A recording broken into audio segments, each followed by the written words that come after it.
السلام عليكم ورحمة الله وبركاته إن الحمد لله نحمده ونستعينه ونستغفره ونعوذ بالله من شرور أنفسنا ومن سيئات أعمالنا من يهده الله فلا مضل له ومن يضلل فلا هادي له وأشهد أن لا إله إلا الله وحده لا شريك له وأشهد أن محمدا عبده ورسوله صلى الله تعالى عليه وعلى آله وصحبه وسلم تسليما كثيرا أما بعد فأعوذ بالله من الشيطان الرجيم إن الذين آمنوا وعملوا الصالحات سيجعل لهم الرحمن ودا। সম্মানিত শ্রোতা দর্শক মণ্ডলী, আল্লাহ রাব্বুল আলামিনের প্রশংসা, প্রিয় নবী সাল্লাল্লাহু আলাইহি ওয়াসাল্লামের পর সালাতু সালামের পর আজ রবিবার 23 রমজান 1446 হিজরি মোতাবেক 23 মার্চ 2025 আমাদের সাপ্তাহিক এই জুমের প্রোগ্রাম, যার বিষয়বস্তু এই মাহে রমজানে সিয়াম ও রমজান সংক্রান্ত কিছু আলোচনা। 4টি সপ্তাহে আমরা 4টি বিষয় নিয়ে আলোচনা 3টি করেছি, আর আজকের এই আলোচনা।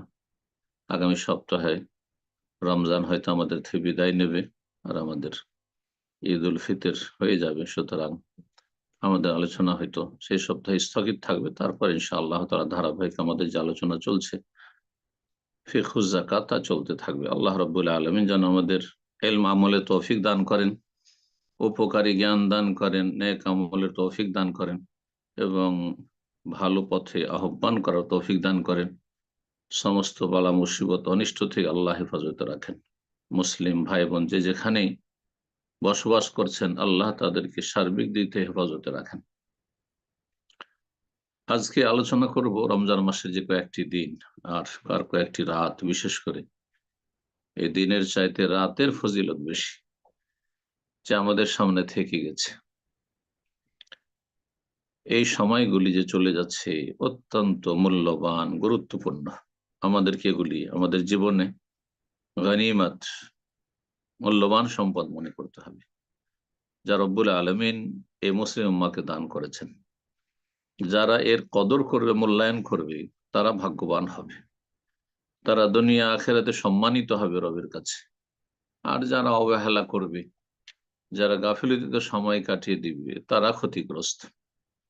ইয়া বাগিয়াল খাইরি আকবিল, হে ভালো মানুষরা, যারা ভালো কাজ সবসময় পছন্দ করো, তলাশ করো, তোমরা আরো এগিয়ে এসো। আরো যদি তোমাদের পক্ষে সম্ভব হয় যে আরো বেশি আমল বাড়াবে এবং আখিরাতের ব্যালেন্স বাড়াবে, জান্নাতে মর্যাদা উঁচু করবে, গুনাহ খাতার বোঝা কমাবে এবং নেকি বৃদ্ধি করবে, তাহলে আকবেল, এগিয়ে আসো। ওয়া বাগিয়াশ শাররি আকসির, হে মন্দ মানুষরা, যারা মন্দতে মেতে থাকো এবং মন্দ কথা কাজ তোমাদেরকে ভালো লাগে, শয়তান তোমাদের জন্য তা সুশোভিত করেছে। যায়্যানা লাহুমুশ শায়তানু আমালহুম, শয়তান মন্দ কথা কাজকে সাজিয়ে সাজিয়ে পেশ করে ওই সব মানুষদের সামনে যারা কুপ্রবৃত্তির অনুসারী, যারা রব্বুল আলামিনের ভয় ভীতি অন্তর থেকে বিদায় করে দিয়েছে। আল্লাহ হেফাজত করুন এই রকমের বিপদ থেকে। আকসের, এখনো থেমে যাও, সময় আছে, যতক্ষণ হায়াত আছে সময় আছে। আর বিশেষ করে এই যে রমজানের যে কয়েকটি রাত, কয়েকটি দিন রয়েছে, এখনো মূল্যবান সময় আমাদের সামনে মজুদ রয়েছে। আল্লাহ রাব্বুল আলামিন যেন আমাদেরকে রবের দিকে ফিরে আসার পুরোপুরি তৌফিক দান করেন। ভুল ত্রুটি, ইচ্ছাকৃত অনিচ্ছাকৃত যা কিছু হচ্ছে, আল্লাহ যেন মাফ করে দেন এবং আল্লাহ রাব্বুল আলামিন যেন তার ভালোবাসা আমাদেরকে দান করেন। আল্লাহুম্মা ইন্না নাসআলুকা হুব্বাকা ওয়া হুব্বা মান ইউহিব্বুকা ওয়াল আমাল আল্লাযী ইউবাল্লিগুনি হুব্বাক। হে আল্লাহ, আমরা আপনার কাছে আপনার ভালোবাসা কামনা করি এবং আপনার নবীর ভালোবাসা কামনা করি, আর যারা আপনাকে ভালোবাসে তাদের ভালোবাসা কামনা করি। আল্লাহ রাব্বুল আলামিন কোরআনে কারিমে বিভিন্ন আমলের উপর,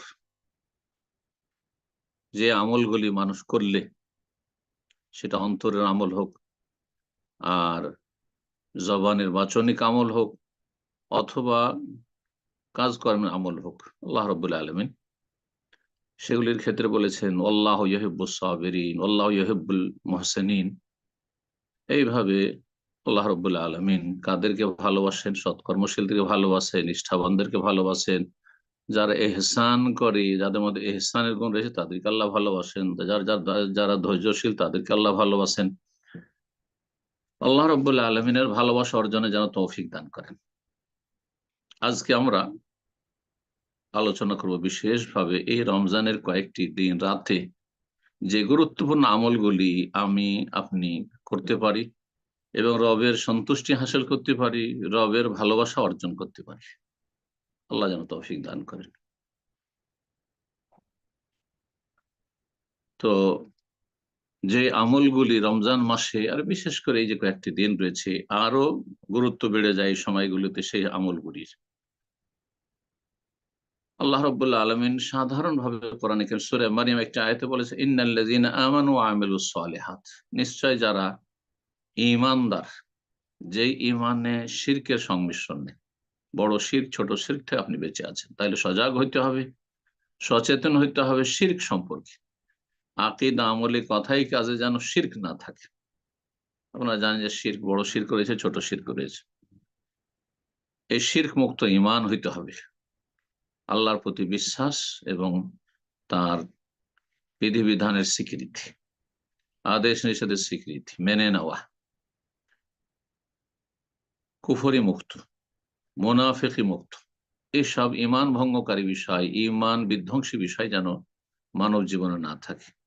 যারা ঈমানদার হতে পারবে, মুমিন হবে, সত্যিকার মুসলিম হবে, ওয়ামেলুস সালিহাত, এবং তাদের ঈমান যে রয়েছে এর বহিঃপ্রকাশ ঘটাবে নেক আমলের মাধ্যমে, ভালো কাজের মাধ্যমে। সায়াজআলুল্লাহুমুর রহমান উদ্দাহ, পরম করুণাময় আল্লাহ রাব্বুল আলামিন তাদের জন্য ভালোবাসা অবধারিত করে দেবেন। আল্লাহ ভালোবাসবেন, আল্লাহর মালায়েকা ফেরেশতাগণ ভালোবাসবেন, আল্লাহর নেক বান্দারা ভালোবাসবেন, এবং প্রতিটি মানুষ ভালোবাসেন, প্রতিটি সৃষ্টি ভালোবাসবে। যেমন নবী করিম সাল্লাল্লাহু আলাইহি ওয়াসাল্লাম একটি হাদিস রয়েছে যে আল্লাহ রাব্বুল যখন কোনো বান্দাকে ভালোবাসেন, ইন্নাল্লাহা ইযা আহাব্বা আবদান, যখন কোনো বান্দা ভালোবাসার পাত্র হয়ে যায় রবের কাছে, তখন জিবরাইল আলাইহিস সালামকে আল্লাহ সম্বোধন করে বলেন যে, ইয়া জিবরিল, তুমি জানিয়ে দাও অন্যান্য মালায়েকা ফেরেশতাদেরকে, সাত আসমানের ফেরেশতাদেরকে, যে ইন্নাল্লাহ ইউহিব্বু ফুলান ফাহিব্বুহ, আল্লাহ অমুক ব্যক্তিকে ভালোবাসেন, তোমরাও তাদেরকে ভালোবাসো। তারপরে ষষ্ঠ আসমানের ফেরেশতাদেরকে জানিয়ে দেওয়া হয়। তারপরে এই করতে করতে করতে প্রথম আকাশের ফেরেশতাদেরকে জানিয়ে দেওয়া হয়, ইন্নাল্লাহ ইউহিব্বু ফুলানান ফাহিব্বুহু, ফায়ুনাদি জিবরিল, জিবরাইল আলাইহিস সালাম এভাবে ঘোষণা করেন একের পর এক প্রতিটি আকাশের সমস্ত ফেরেশতাদের মাঝে। অসংখ্য আল্লাহর ফেরেশতা রয়েছে, মানব সংখ্যার চাইতে অনেক অনেক গুণে বেশি, মানুষ জিনের সংখ্যার চাইতে অনেক গুণে বেশি ফেরেশতাদের সংখ্যা রয়েছে। এটি কোরআন হাদিস প্রমাণ করে, মা ইয়ালামু জুনুদা রাব্বিকা ইল্লা হু, রবের সেনাবাহিনী আর সবচাইতে শ্রেষ্ঠ সেনাবাহিনী রবের হচ্ছে ফেরেশতা মালায়েকা আলাইহিমুস সালাতু ওয়াস সালাম। ইন্নাল্লাহ ইউহিব্বু ফুলানান ফায়ুহিব্বুহু ফাআহিব্বুহু, আল্লাহ অমুককে ভালোবাসেন, তোমরা সবাই ভালোবাসো। সুম্মা ইউদাউ লাহুল কাবুল ওয়া ফিরাদ, তারপরে পৃথিবীতে তাকে কবুলিয়ত আল্লাহ দান করেন। হ্যাঁ, তার ভালোবাসা মানুষের অন্তরে দিয়ে দেন, ভালো মানুষদের অন্তরে। অসৎ লোকেরা কোনো মাপকাঠি নাই সত্যের। আর আল্লাহর যত মখলুকাত রয়েছে, সৃষ্টি রয়েছে, সেগুলি ভালোবাসে। সমস্ত জমিন এবং জমিনে যা কিছু রয়েছে ভূপৃষ্ঠে সবকিছু ভালোবাসে সেই ব্যক্তি। আল্লাহ তাদের দলে আমাদেরকে সামিল করে নেন, তাদের দলে সামিল হওয়ার জন্য তৌফিক দান করেন। তো যে আমলগুলি করবেন আর করে যাচ্ছেন আলহামদুলিল্লাহ অনেক ভাই বোনেরা, আল্লাহ যেন আপনাদের আরো বেশি তৌফিক দান করেন। একটি গুরুত্বপূর্ণ আমল যা আল্লাহ রাব্বুল আলামিন কোরআনে কারীম সূরা বাকারায় যেখানে সিয়াম রমজানের কথা বর্ণনা করেছেন, সূরা বাকারায় 183 থেকে 187, এর মাঝখানে দুটো নেক আমলের কথা আল্লাহ বর্ণনা করেছেন। গুরুত্বপূর্ণ নেক আমল সিয়াম ছাড়া, রমজানের সিয়াম ছাড়া, কুতিবা আলাইকুমুস সিয়াম, এই যে আল্লাহ রমজানের সিয়াম ফরজ করেছেন এই বিষয়টি ছাড়া বর্ণনা করছেন 185 নম্বর আয়াতে, শাহরু রমাদান আল্লাযী উনজিলা ফীহিল কোরআন, রমজান মাসে কোরআনে কারীম নাজিল হয়েছে। তো এখানে কোরআনে কারীমের প্রসঙ্গ আল্লাহ কেন নিয়ে আসলেন? তাফসীর কারগণের হিকমা সম্পর্কে এর তত্ত্ব সম্পর্কে বলছেন যে কোরআনে কারিমের মাহে রমজানের সাথে একটা গভীর সম্পর্ক রয়েছে। এই জন্য সালাফগণ এই মাসকে শাহরুল কোরআন বলতেন, কোরআনের মাস। যারা আলহামদুলিল্লাহ প্রথম রমজান থেকে কোরআন তেলাওয়াত করে আসছেন, কোরআন চর্চা করে আসছেন, কোরআন মুখস্থ করে আসছেন, আলহামদুলিল্লাহ ভাগ্যবান। কিন্তু যারা এখনো গাফিলতিতে রয়েছেন অথবা পড়েছেন, তেলাওয়াত করেছেন, কিন্তু তাতে গাফিলতি ছিল, এখন আরো বেশি গুরুত্ব দেন। মাত্র কয়েকটি দিন রয়েছে, এতে হতে পারে যাবেন একবার দুইবার খতম করতে পারবেন, আর অর্থ বুঝে যদি পড়েন তো আরো বেশি ফজিলত পাবেন। যদি এই সময়গুলি আপনি দুনিয়াদারিতে নষ্ট করে থাকেন, এখন কোরআনকে পুরোপুরি সময় দেন। এটি হচ্ছে শাহরুল কোরআনের মাস। জি, মুহাদ্দিসিন কেরামের জীবনীতে অনেক জীবনীতে রয়েছে যে তারা এই মাস আসলে হাদিসের পঠন পাঠন ছেড়ে দিতেন, ছাত্রদেরকে বলতেন যে আর হাদিস পড়াবো না, এটি হচ্ছে শাহরুল কোরআন, কোরআন নিয়ে ব্যস্ত হয়ে যেতেন। আল্লাহ আমাদেরকে যেন তৌফিক দান করেন। কোরআনে কারীমের তেলাওয়াতের দিন দুনিয়ার সার্বিক ফজিলত ফায়দা রয়েছে।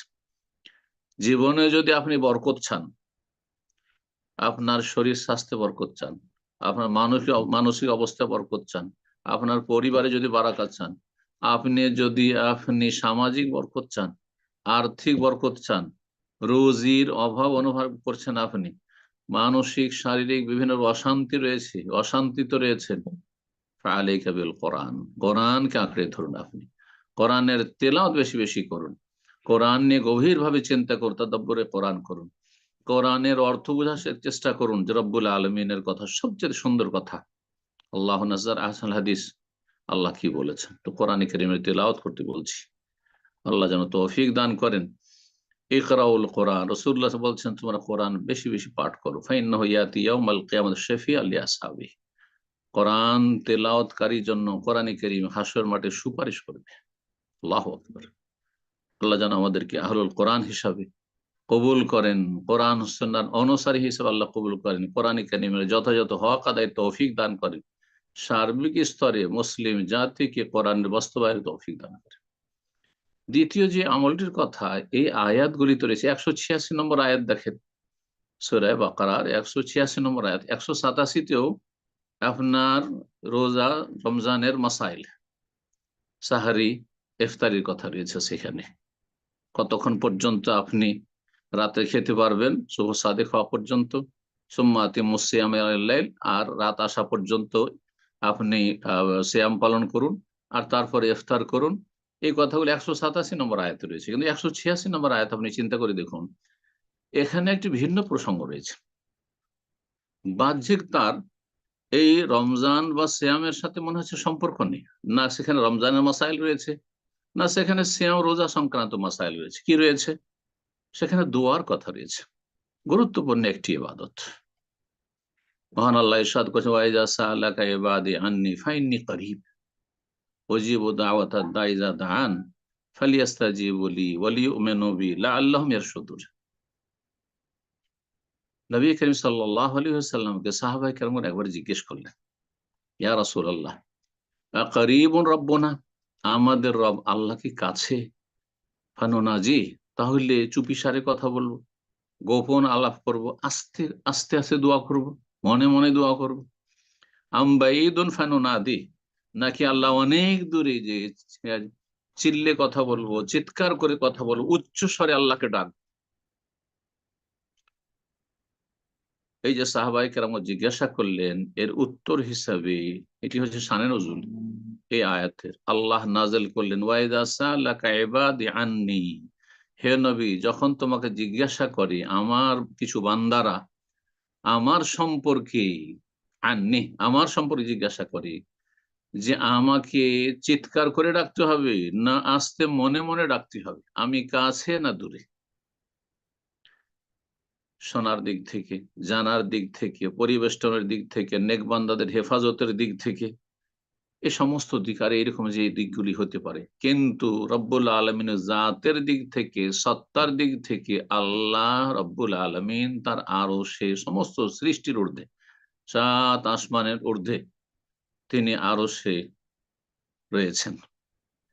সুম্মাস্তাওয়া আল আরশ, আর রহমান আল আরশ ইস্তাওয়া, আল্লাহ আরশে।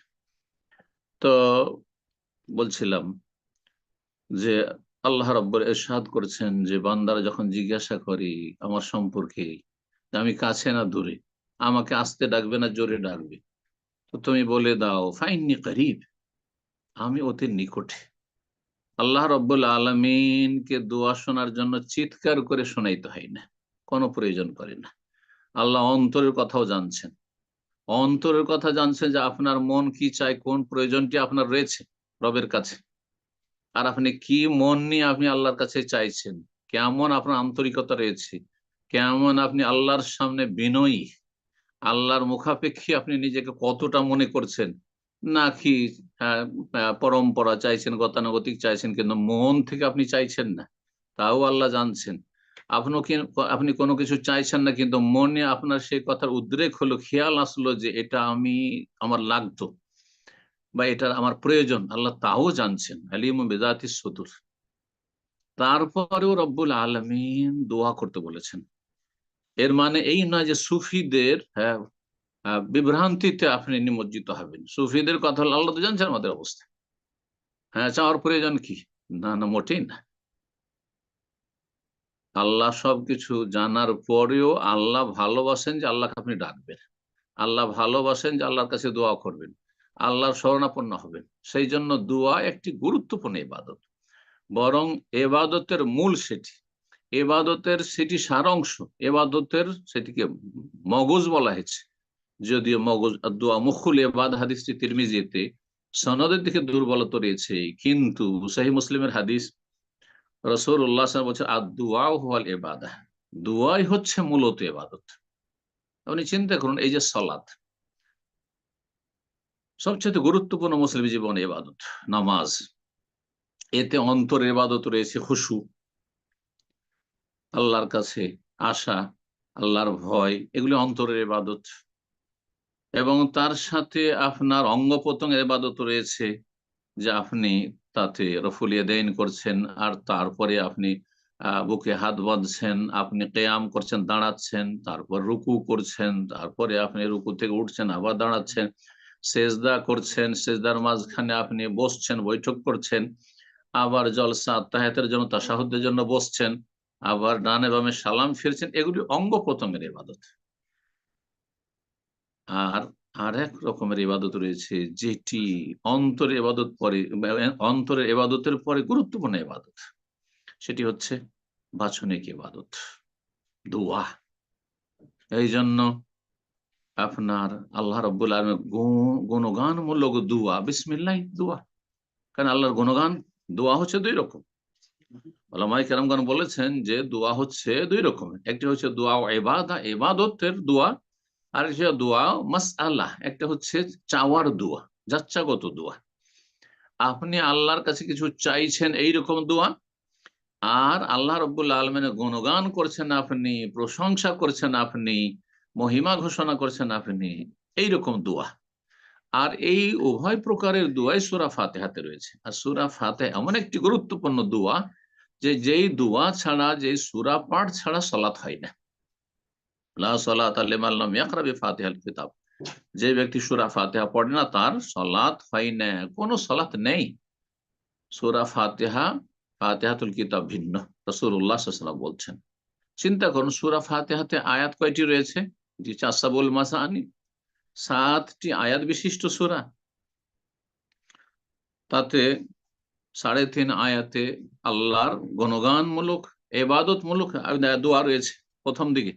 আর তারপরে আপনার 3.5টি আয়াত পরে যে শেষে রয়েছে, তাতে আল্লাহর কাছে আপনি চাইছেন, আপনি দোয়া মাসআলা, যাচ্ছা মূলক, তাতে দোয়া রয়েছে। দেখুন, আলহামদুলিল্লাহ রাব্বিল আলামিন, আল্লাহর হামদ করলেন, আল্লাহকে রব বলে আপনি স্বীকার করলেন। আহ, আর শুধু আপনার আমার রব না, বিশ্ব জাহানের সমস্ত সৃষ্টির রব। আল্লাহ ছাড়া পৃথিবীতে যা কিছু রয়েছে, সমস্ত কিছু হচ্ছে আলামিন, বিশ্বজগৎ, সমস্ত কিছুর রব তিনি। তারপরে তাকে রহমান বললেন, রাহিম বললেন, তারপর তাকে মালিক ইয়াউমিদ্দিন, বিচার দিবসে, প্রতিদান দিবসের একক মালিক বললেন।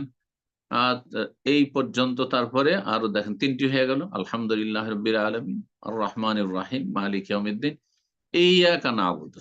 দেখেন, ইয়্যাকা না'বুদু, এই অর্ধেক 3.5 হয়ে গেল এখানে। হে আল্লাহ তোমারই ইবাদত করছি, এটা ইবাদত কত দোয়া। এ তো ইবাদতের কথা আপনি, হ্যাঁ, স্বীকৃতি ঘোষণা করছেন, আপনি তৌহিদের ঘোষণা, ইয়াকা একমাত্র তোমার ইবাদত করি, আর কারো ইবাদত করি না। এটি হচ্ছে ইয়াকা নাবুদুর অর্থ, নাবুদুকা ওয়ালা নাবুদু গায়রাক। তারপরে আল্লাহ রাব্বুল গুণগান করার পর এটি হচ্ছে দুয়ার আদব, যে আগে গুণগান করলেন, আগে আল্লাহ রাব্বুল আলামিনের সামনে ইবাদত পেশ করলেন, আর তারপরে আপনার প্রয়োজনটা আল্লাহর সামনে নিয়ে আপনি হাজির হইলেন। ওয়া ইয়াকা নাস্তাইন, আল্লাহ তোমার কাছে সাহায্য কামনা করি। ইহদিনাস সিরাতাল মুস্তাকিম, সবচেয়ে গুরুত্বপূর্ণ আমার জীবনে দোয়া হচ্ছে, আল্লাহ তুমি জান্নাতের পথ সিরাতে মুস্তাকিম সেটা দেখাও, সেই পথে চালাও। সিরাতাল্লাযিনা আনআমতা আলাইহিম, সেই পথটি হচ্ছে সমস্ত পুরস্কৃত আম্বিয়া, রসুলগণ, সিদ্দিকিন, শুহাদা, সালেহিনদের পথ। গায়রিল মাগদুবি আলাইহিম, আল্লাহ সেই পথে আমাদেরকে কখনো যেতে দিও না, যেই পথে যারা চলেছে তাদের আল্লাহর গজব নিয়েছে, এই ইহুদিদের পথে আল্লাহ তুমি আমাদেরকে ছেড়ে দিও না অসহায়। ওয়ালা দাল্লিন, এই খ্রিস্টান পথভ্রষ্টদের পথে ছেড়ে দিও না, যারা যারা জালেম দুনিয়াত, এবং যারা তাদের নবী ঈসা আলাইহিস সালামের ওপর জুলুম করেছে, ঈসা আলাইহিস সালামের মিথ্যাচার করেছে, ঈসা আলাইহিস সালামের মাতা মারিয়াম আলাইহিস সালামের উপর মিথ্যাচার করেছে, নাউজুবিল্লাহ। যারা ঈসা আলাইহিস সালামকে খুন করার জন্য চেষ্টা করেছে, আল্লাহ তাকে হেফাজত করেছেন এবং উঠিয়ে নিয়েছেন, তাদের পৃষ্ঠপোষকতা করছে এবং জালেমদের তারা সাথ দিচ্ছে। আল্লাহ রাব্বুল আলামিন তাদের সকলের অনিষ্ট থেকে ইসলাম ও মুসলিমদের হেফাজত করুন এবং মুসলিমদেরকে সংশোধন করে ফিরে আসার তৌফিক দান করুন। মুসলিমদের পাপাচারের কারণে, মুসলিমদের জাতির আল্লাহর দিন থেকে সরে যাওয়ার কারণে, মুসলিম জাতির মসজিদ বিমুখ হয়ে যাওয়ার কারণে, মুসলিম জাতির আকীদার হদিস না থাকার কারণে, জাতিতে মুসলিম কিন্তু আকীদার মৌলিক বিষয় সম্পর্কে তাদের জ্ঞান নেই, ঈমান ভঙ্গকারী বিষয় সম্পর্কে তাদের জ্ঞান নেই, শিরক থেকে তারা নিজেকে বাঁচিয়ে রাখতে পারে না। তাদের অধিকাংশই, হ্যাঁ, সেকুলার, হ্যাঁ, এই বেদিনীতে বিশ্বাসী, তাদের অধিকাংশই শিরক বিদআতে জড়িয়ে আছে। নবী সাল্লাল্লাহু আলাইহি ওয়াসাল্লামের মহব্বতের দাবিদার, কিন্তু নবী সাল্লাল্লাহু আলাইহি ওয়াসাল্লামের তরিকায় চলতে রাজি নাই। আল্লাহ কি করে সাহায্য করবেন? আল্লাহ রাব্বুল আলামিন যেন তৌহিদের দিকে ফিরে আসার তৌফিক দান করেন, রবের রাসূলুল্লাহ সাল্লাল্লাহু আলাইহি ওয়াসাল্লাম সুন্নাহর দিকে ফিরে আসার তৌফিক দান করেন, সমস্ত রকম শিরক থেকে আল্লাহ আমাদেরকে ফিরে আসার তৌফিক দান করেন, বিদআত থেকে ফিরে আসার তৌফিক দান করেন, সমস্ত রকমের দিন দুনিয়ার ফিতনা থেকে আল্লাহ হেফাজত রাখেন। আল্লাহুম্মা ইন্না নাউযু বিকা মিনাল ফিতান মা যাহারা মিনহা ওয়া বাতান, যে নিত্য নতুন ফিতনা আজকাল বিশ্বে, এ সমস্ত ফিতনা থেকে মুসলিম ছেলে মেয়েদেরকে আল্লাহ রাব্বুল আলামিন যেন নিরাপদ রাখেন, হেফাজতে রাখেন, দিনের জ্ঞানের সাথে সজ্জিত হওয়ার তৌফিক দান করেন। বলছিলাম দুয়ার ইবাদতের কথা, এই দ্বিতীয় গুরুত্বপূর্ণ ইবাদত, এই ইবাদতটি গুরুত্ব দিয়ে করবেন। আল্লাহ রাব্বুল আলামিন যে কোনটাকে কখন সাড়া দিয়ে দেন, আর এতে আপনার দৈন দুনিয়া সবকিছু ভালো হয়ে যাবে।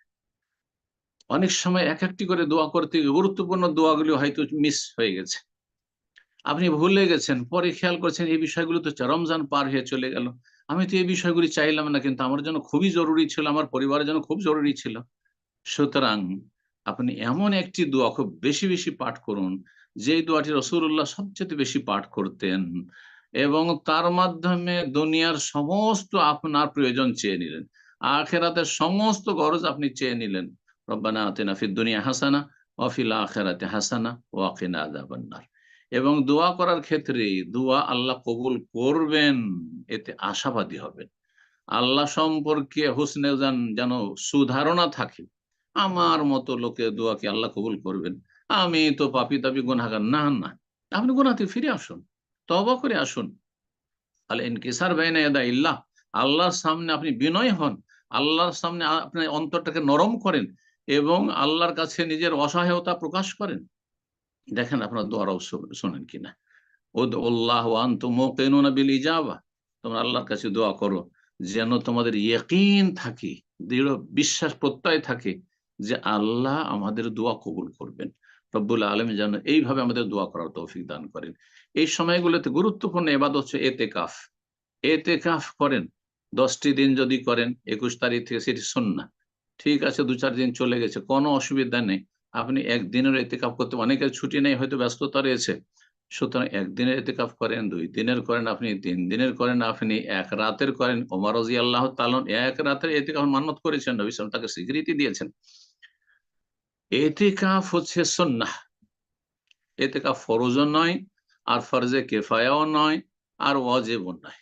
এতেকাফকে যারা ফরজে কেফায়া বলে, তারা এই ফরজে কেফায়া মন গড়া ফতুয়া তাদের মজহাবে থাকার কারণে করে কি, প্রত্যেক মহল্লার মসজিদে একজনকে খুঁজে পয়সা দিয়ে ভাড়াইটা হইলো তাকে নিয়ে এতেকাফ করাইতে হবে।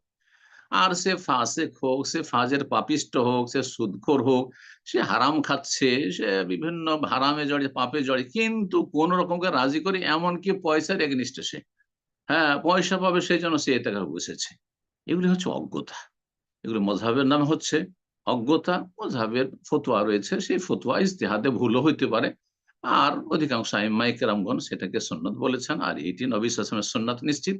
নবী সাল্লাল্লাহু আলাইহি ওয়াসাল্লাম কখনো কোনো একটি দলিলও প্রমাণ করে না যে এটি ফরজে কিফায়া, সুতরাং এটা ফরজে কিফায়া মনে করা এটি একটি ভুল। আর একেবারে এতেকাফ করছেন না, অথচ এতেকাফের সুযোগ সুবিধা আছে, সেটা সুন্নতকে উপেক্ষা করা। সুতরাং যারা পারবেন অবশ্যই রবের সাথে কিছু সময় একাই আপনি কাটাবেন, এই এতেকাফের মাধ্যমে সবচেয়ে ভালো।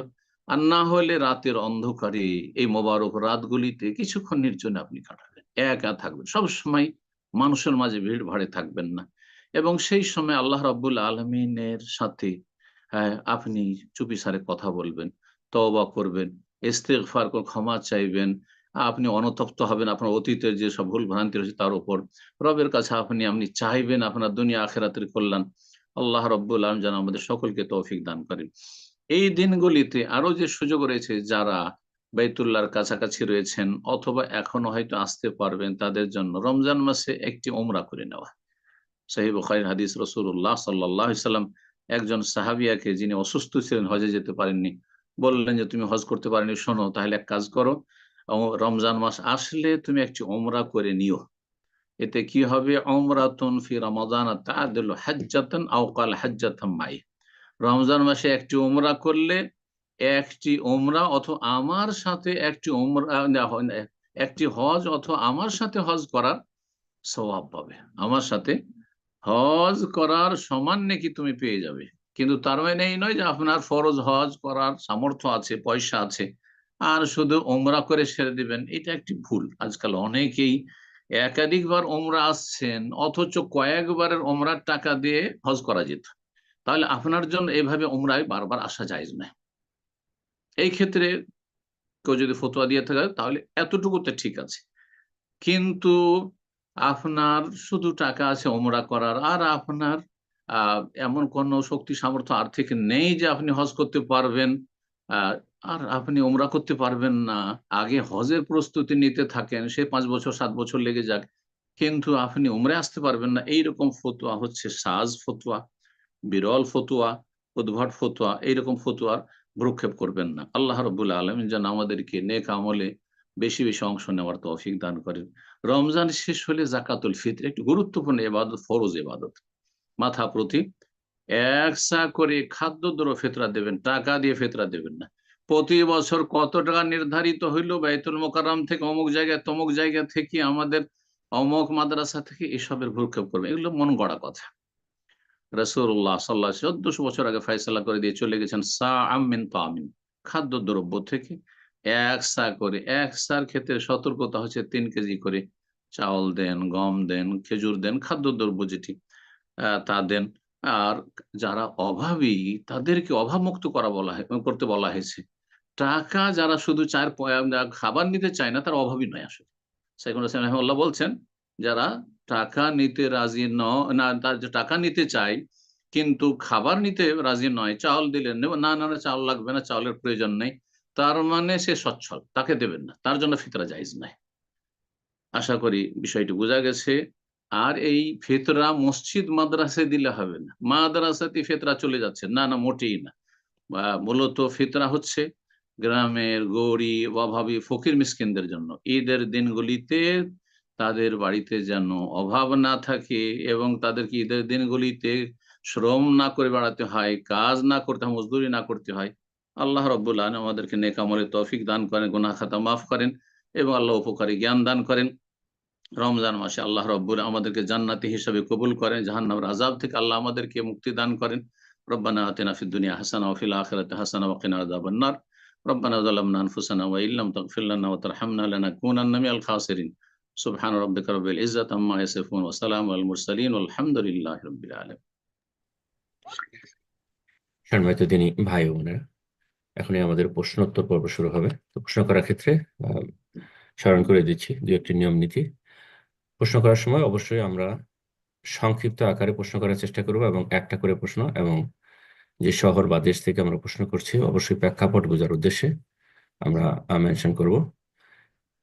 আর আপনারা যারা হ্যান্ড রেজ করেছেন অবশ্যই আপনারা অ্যাটেনশন দেবেন বা আপনারা ফলো করবেন, খেয়াল করবেন। আপনার নামটা বলার সাথে সাথে আপনার ফোন বা আপনার কম্পিউটারের স্ক্রিনে আপনার ফোনটাকে আনমিউট করতে বলা হবে।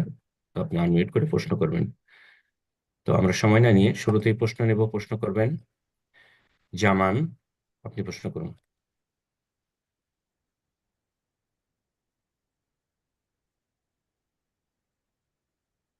জামান, ফোনটা আনমিউট করে নিন, প্রশ্ন করুন। জি, আসসালামু আলাইকুম শেখ। ওয়ালাইকুম আসসালাম ওয়া রাহমাতুল্লাহি ওয়া বারাকাতুহু। জি, নিউ ইয়র্ক থেকে বলতেছি। বলেন। আমার প্রশ্ন হলো যে হাদিস আছে না যে ইমামের সাথে সালাত শুরু করলে এবং ইমামের সাথে শেষ করলে সারা রাত ইবাদতের সওয়াব পাওয়া যায়, ওইটা কি এশার প্রথম রাকাত থেকে শুরু হয়, না যদি কেউ এক রাকাত দুই রাকাত মিস হয় তাও সে সওয়াবটা পাবে? জি, বিসমিল্লাহির রহমানির রহিম, আলহামদুলিল্লাহ ওয়াসসালাতু ওয়াসসালামু আলা রাসূলিল্লাহ ওয়া আলা আলিহি ওয়া সাহবিহি ওয়া মাওয়ালা। নবী সাল্লাল্লাহু আলাইহি ওয়াসাল্লাম এই হাদিসটি, এই কথাটি যে বলেছেন সেটার প্রসঙ্গ ছিল কিয়ামুল লাইল, তারাবিহ। নবী সাল্লাল্লাহু আলাইহি ওয়াসাল্লাম রাতে কিয়ামুল লাইল, তারাবিহ 3 দিন পড়েছিলেন, 30 দিন পড়েননি। তো শেষ দিন যখন খুব লম্বা করে দীর্ঘায়িত করলেন, আর তারপরে কিছু সময় আরো বাকি আছে সাহরির সময় হতে বা ফজর হতে, তখন সাহাবীরা কেউ কেউ বললেন যে লাউ নাফালতানা বাকিয়াতা লাইলাতানা ইয়া রাসূলুল্লাহ, বাকিয়াতা লাইলাতিনা ইয়া রাসূলুল্লাহ, আমাদেরকে যদি রাতের যে অবশিষ্ট সময়টা রয়েছে এটাও যদি আরো কিছু সময় আপনি সালাত পড়িয়ে দিতেন, তারাবি পড়িয়ে দিতেন তো বেশি ভালো হইতো, আমাদের ভালো লাগতো। তখন নবী সাল্লাল্লাহু আলাইহি ওয়াসাল্লাম বলেন অসুবিধা নেই, মান কামা মাল ইমামে হাত্তা ইয়ানসারিফা, কেউ যদি ইমামের সাথে শুরু করে কেয়াম করে তাহলে এশার সালাত এতে শামিল নয়। তবে এশার জামাত তার চাইতে গুরুত্বপূর্ণ। আপনার তারাবির এই এইভাবে তারাবি পড়ার চাইতে অনেক অনেক বেশি গুরুত্বপূর্ণ ওয়াজিব কাজ হচ্ছে জামাতে শরিক হয়ে আপনার এশা পড়া। এর নয় যে আপনি জামাত মিস করবেন আর তারাবিতে গিয়ে শুরু করবেন না। কিন্তু কারো কার্যবশত ধরেন হয়তো এক রাকাত সে মসবুক হয়ে গেছে, লেটে গিয়েছে, পরে কাজা করলো, আহ অথবা তারাবিতে গিয়ে প্রথম লাগলো, সেটা ভিন্ন বিষয় ওজোরের কারণে। কিন্তু ইচ্ছা করে আপনি জামাতের ক্ষেত্রে অবহেলা করবেন না। জামাতের গুরুত্ব, ফরজের গুরুত্ব সমস্ত নফল সালাতের, নফল ইবাদত বন্দেগী চাইতে বেশি গুরুত্বপূর্ণ। তারপরে হাদিসটিতে বলা হয়েছে এশা সম্পর্কে বলা হয়নি, বলা হয়েছে আপনার এই তারাবি সম্পর্কে। মান কামা মাল ইমামের সাথে কেউ যদি কেয়াম করে, কেয়াম মানে এই তারাবি, কেয়ামুল লাইল, রাতের কেয়াম শুরু করলো, হাত্তা ইয়ানসারিফা, আর কতক্ষণ পর্যন্ত কন্টিনিউ করলো, যতক্ষণ পর্যন্ত ইমাম মসজিদ থেকে না ফিরে, যতক্ষণ পড়তে আছে ইমামের সাথে পড়তে থাকলো। এই নয় যে 2-4 পড়ে চলে আসলো, 2 পড়ে 4 পড়ে চলে আসলো, না, যতটা ইমাম পড়লো ততটা পড়লো, কম পড়ুক আর বেশি পড়ুক।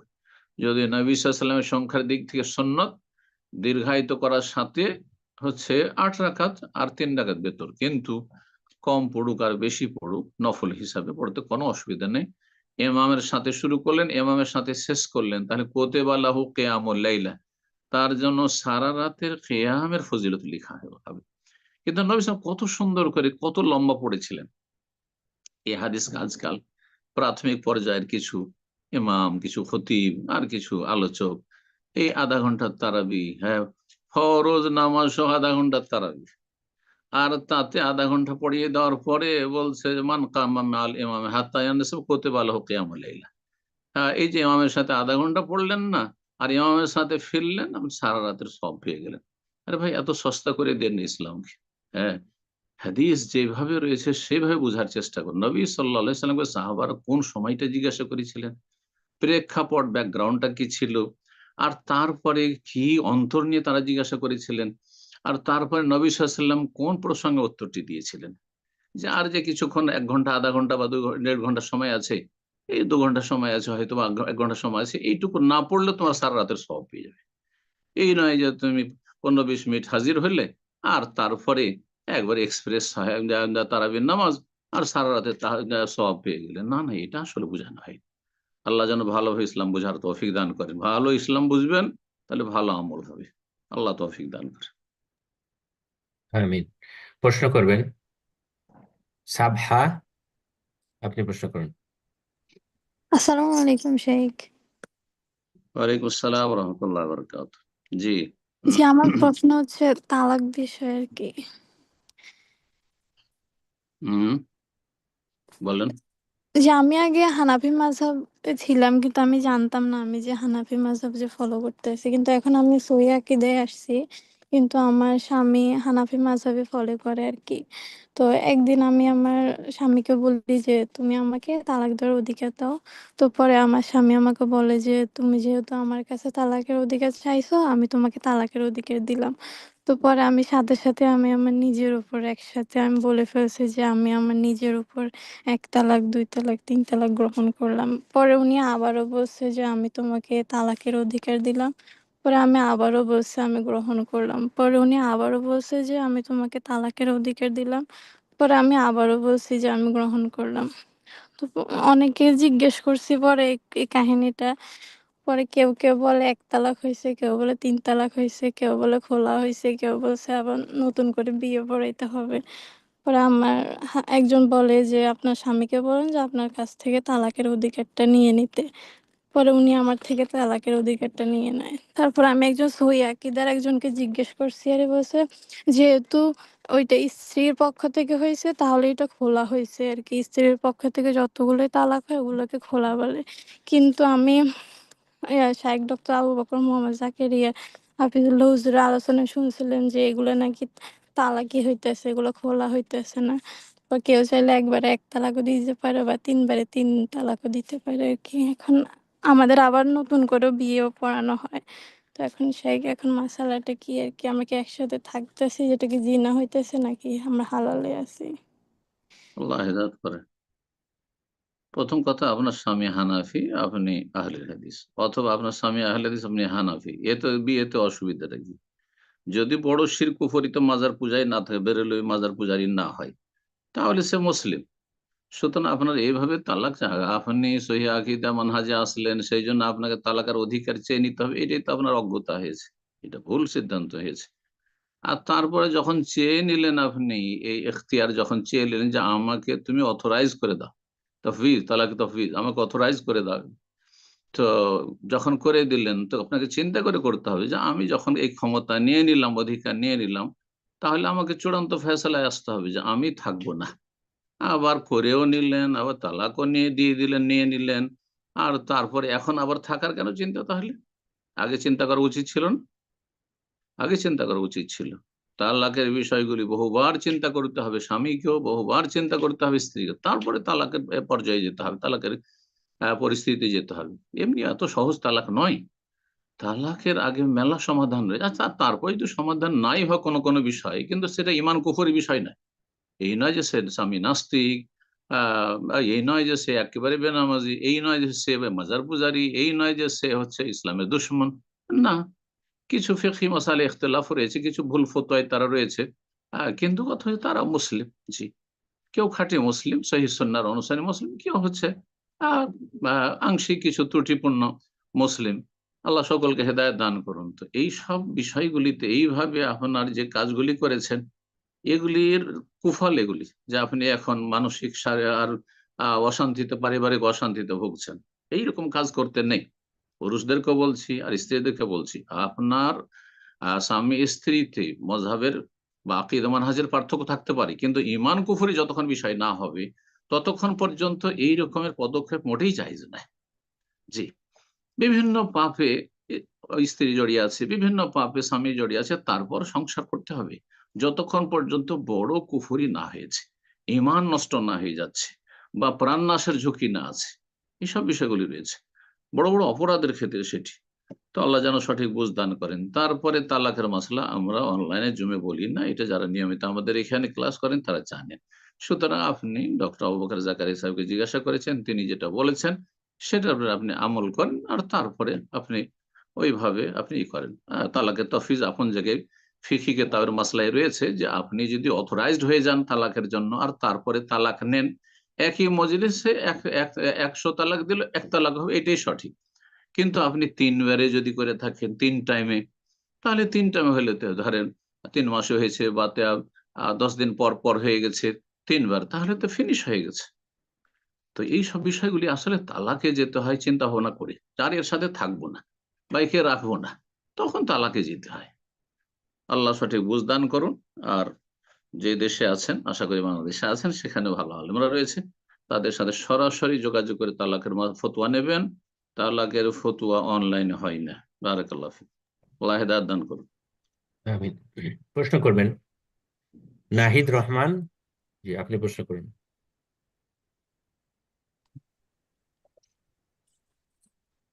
আসসালামু আলাইকুম শেখ, রমজানুল মুবারক। ওয়ালাইকুম আসসালাম ওয়া রাহমাতুল্লাহি ওয়া বারাকাতুহু। আল্লাহ বারিক ফিকুম। আল্লাহ বরকত দান করুন। জি শেখ, ভালো আছেন তো না? জি জি, আলহামদুলিল্লাহ। হ্যাঁ বলেন। শেখ, আমার কোশ্চেন হলো, আমি নিউ ইয়র্ক থেকে। কোথা থেকে বলছেন? জি, নিউ ইয়র্ক থেকে।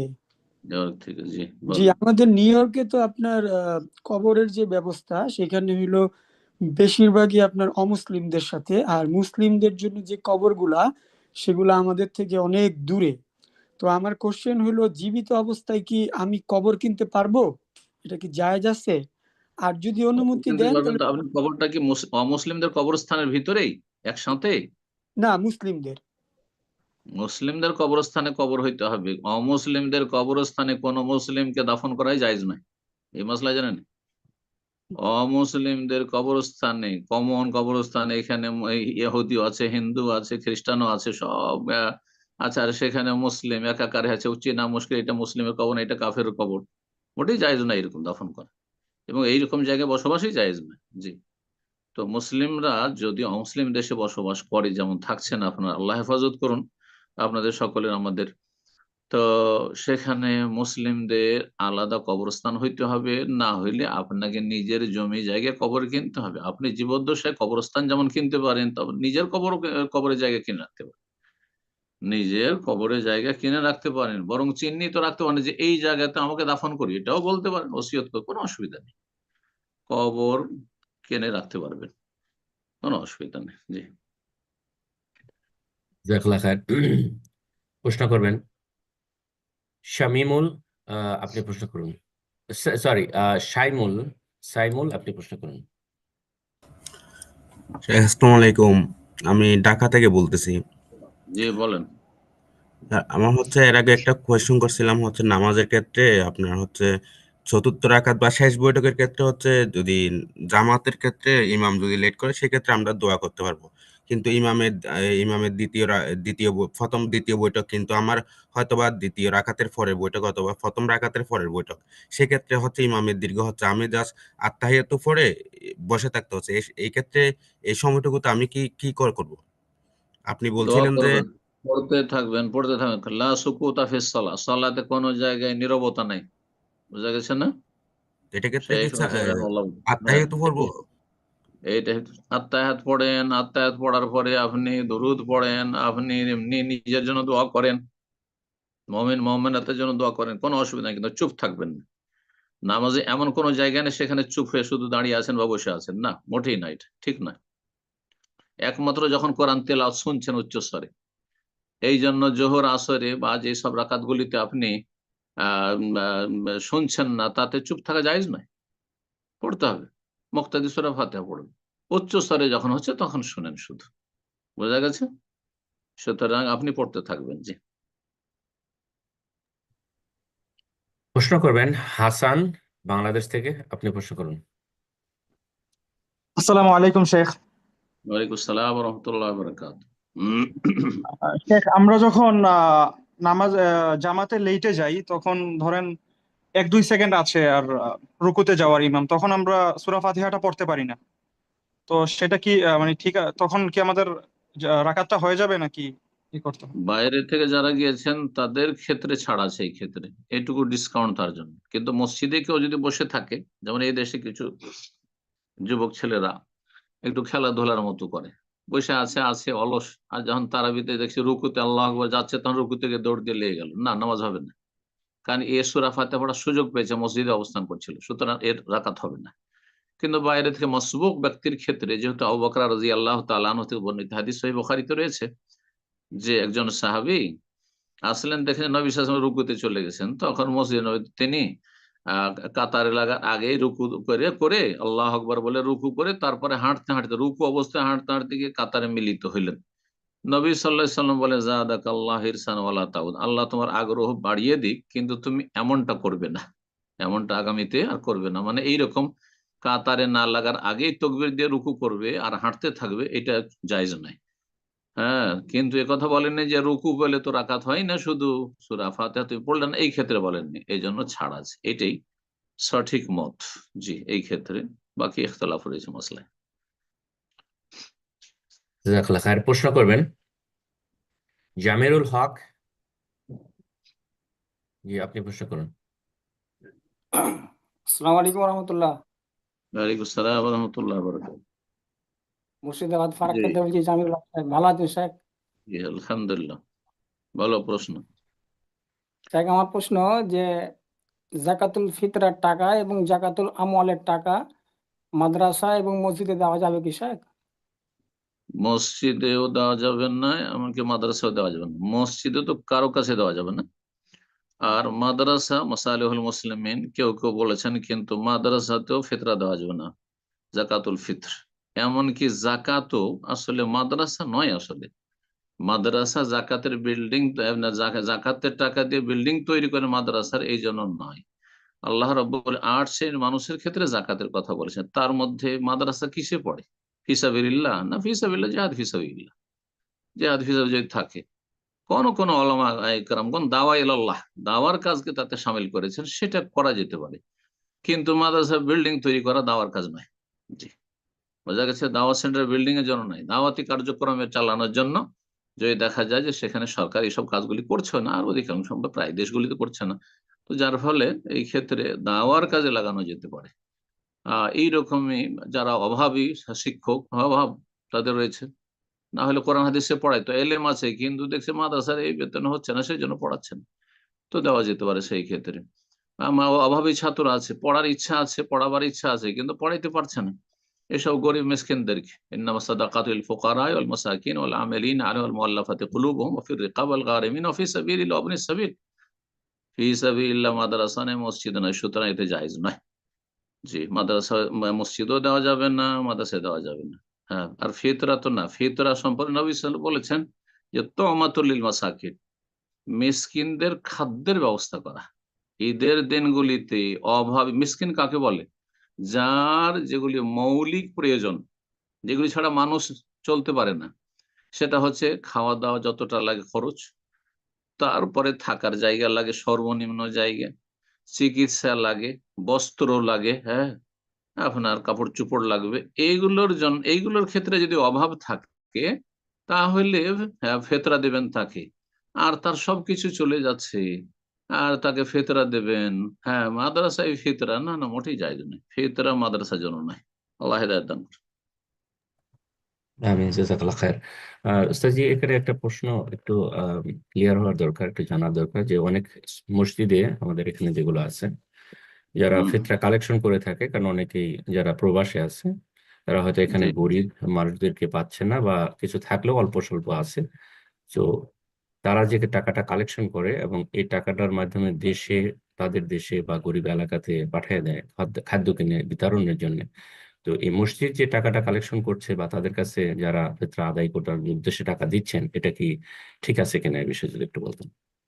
এটা এটা যারা ফেতরা দিচ্ছেন তারা মসজিদকে দিচ্ছেন না। মসজিদ এখানে সৌদি আরবে হচ্ছে, মসজিদে ফিতরা কালেকশন করা হচ্ছে, কিন্তু মসজিদের উন্নতি কল্পে নয়। মসজিদের স্বার্থে ব্যবহার করার জন্য। মসজিদ হচ্ছে ওকিল স্বরূপ, মানে অথরাইজ।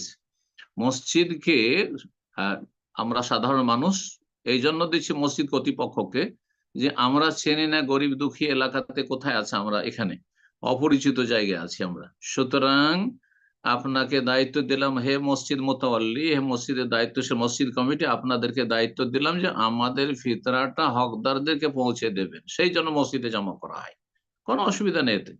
আর সেটা জমা করে নেওয়ার পরে মসজিদের যারা দায়িত্বশীল রয়েছেন, কমিটিতে রয়েছেন, তাদের দায়িত্ব ফরজ হচ্ছে যে এই আমানত খেয়ানত করবেন, আমানত যথাযথ আদায়। ইন্নাল্লাহি ইয়ামুরুকুম আন তুআদ্দুল আমানাতি ইলা আহলিহা, আমানতওয়ালাদের কাছে পৌঁছে দাও যাদের আমানত। সুতরাং সেটা যদি দেখেন যে আপনার আশেপাশে মহল্লাতে গরিব আছে, তাহলে দূরে দেওয়ার কোনো প্রয়োজন নেই। দেখছেন যে যেমন আপনারা মিশিগানে আছেন অথবা নিউ ইয়র্কে আছেন, সেখানে অভাবী নেই, অথবা অভাবী থাকলে আমরা জানি না যে অভাবী কি আছে।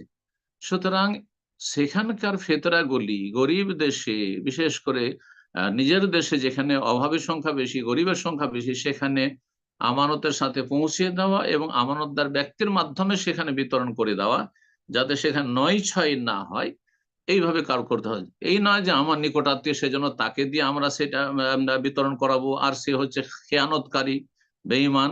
না না, মোটেই না। আল্লাহ আল্লাহ নেক ব্যক্তি, যে আপনার কাছে পরীক্ষিত, তাকে পরীক্ষা করেছেন আপনি আমানত বিভিন্ন সময়, এইরকম ব্যক্তি, তার ইমান আমলের উপর আস্থা আছে, তাকে দিয়ে আপনি দেশে করেন, অথবা আপনার দেশের চাইতে অন্য কোনো দেশে আরো বেশি অভাব রয়েছে, সেখানে আপনি বিতরণ করেন। এটা করা যাবে, কোনো অসুবিধা নেই। এটা মূলত মসজিদকে দেওয়া হলো না, মসজিদকে ওয়াকিল, শরীয়তের ভাষায় ওয়াকিল বানানো হইলো, যে এই কাজটি মসজিদ কর্তৃপক্ষ আপনারা করে দেন আমাদের পক্ষ থেকে। বারাকাল্লাহ ফিক। জাজাকাল্লাহ খাইর শেখ।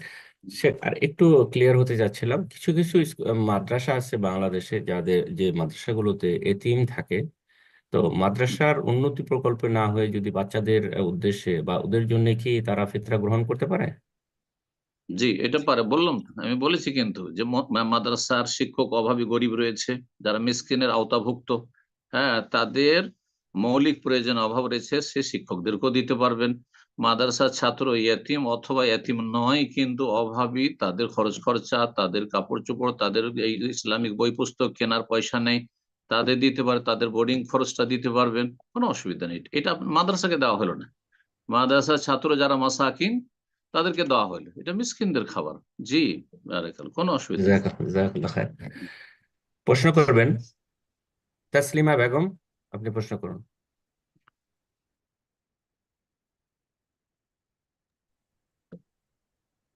তাসলিমা বেগম। আসসালামু আলাইকুম রহমতুল্লাহ বারাকাতুহু। ওয়ালাইকুম শেখ, আসসালাম ওয়া রাহমাতুল্লাহি ওয়া বারাকাতুহু। জি, আহ, সালাম ফিরন। আমার অনেকগুলোই প্রশ্ন আছে, কিন্তু আপনার একটা নম্বর দিলে ভালো হতো, যেটাই আমি প্রশ্ন করতে পারবো মাঝে মাঝে। আর আমার প্রশ্ন ছিল যে নামাজের আমাদের মানে আমাদের যে উপস্থাপক রয়েছেন ইকরাম ভাই, যিনি পরিচালনা করছেন, ওনাকে আপনার নম্বর দিয়ে দেন, ইনশাআল্লাহ উনি আপনাকে নম্বর দিবেন, অথবা ব্যবস্থা, আপনার প্রশ্ন ইনশাআল্লাহ পৌঁছে যাবে আমার কাছে। জি। ফরজ আর আপনি নামাজের এখন একটা প্রশ্ন করেন আপনি। একটা প্রশ্নই করছি। ফরজ নামাজ 4 ওয়াক্ত, যেটা শেষকালে তাসাহুতে মানে বসানো হয়, বসে না আঙুলটা নাড়াতে হয়, সেটা কি শেষকালে যখন সালাম ফিরানোর আগে, ওইটাও কি তখনও করতে হবে শেষের সময় ফরজ নামাজে আঙুলটা আঙুল নাড়াতে হয়? আঙুল নাড়ানো সম্পর্কে ফুকাহায়ে কেরাম ওলামাদের বিভিন্ন মতামত রয়েছে। তার মধ্যে যেটা সবচেয়ে বেশি সুন্নাহর কাছাকাছি মনে হয়, সেটা হচ্ছে হেলাবেন, ইশারা করবেন। ইশারা শব্দটি হাদিস রয়েছে, ইশারা ইঙ্গিত করবেন দোয়ার সাথে সাথে। বিশেষ করে যেই জায়গাগুলি জিকরুল্লাহ, আল্লাহর নাম এসেছে অথবা আল্লাহর কাছে চাইছেন, যেমন আত্তাহিয়াতুলিল্লাহ ওয়াসসালাওয়াতু ওয়াত-তাইয়্যিবাতু আসসালামু আলাইকা আইয়ুহান নবী ওয়া রাহমাতুল্লাহি ওয়া বারাকাতুহু, এইভাবে হেলাতে থাকবেন। আর সেটা শুধু আত্তাহিয়াত পর্যন্তই সীমিত নয়, বরং শেষ দোয়া পর্যন্ত। কারণ একটি হাদিসে রয়েছে নবী সাল্লাল্লাহু আলাইহি ওয়াসাল্লাম ইশারা করতেন আঙ্গুলের, ওয়ায়াদউ বিহা, এবং তার মাধ্যমে দোয়া করতেন, মানে জবানে দোয়া করছেন আর আঙ্গুল দ্বারা ইশারা করছেন দোয়ার জন্য। তো এটা শেষ পর্যন্ত সালাম ফেরার আগ পর্যন্ত করতে থাকবেন। দোয়া মাসুরা যখন পড়ছেন, আল্লাহুম্মা সাল্লি আলা মুহাম্মদ পড়ছেন, আল্লাহুম্মা বারিক আলা মুহাম্মদ পড়ছেন, আপনি হেলাতে থাকবেন। আল্লাহু তাআলা আলাম। জি, প্রশ্ন করবেন মঞ্জুর আলম, আপনি প্রশ্ন করুন। মঞ্জুর আলম। আসসালামু আলাইকুম রহমতুল্লাহ। ওয়ালাইকুম আসসালাম রহমতুল্লাহ বরকাত। জি শাহেখ কলকাতা থেকে বলছি। বলেন। ভালো আছেন? জি আলহামদুলিল্লাহ। প্রশ্ন।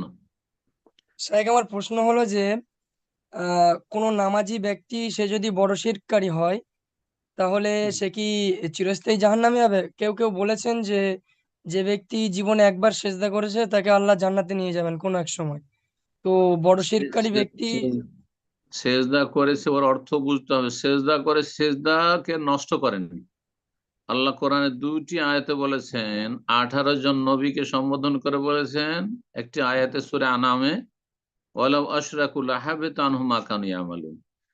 আর শেষ নবী মুহাম্মদ সাইয়্যিদুল মুরসালিনকে সম্বোধন করে সূরা জুমারে বলেছেন আশরাকতা লা ইয়াহবাতান্না আমালু, তুমিও শিরিক করলে তোমার আমল ধ্বংস হয়ে যেত।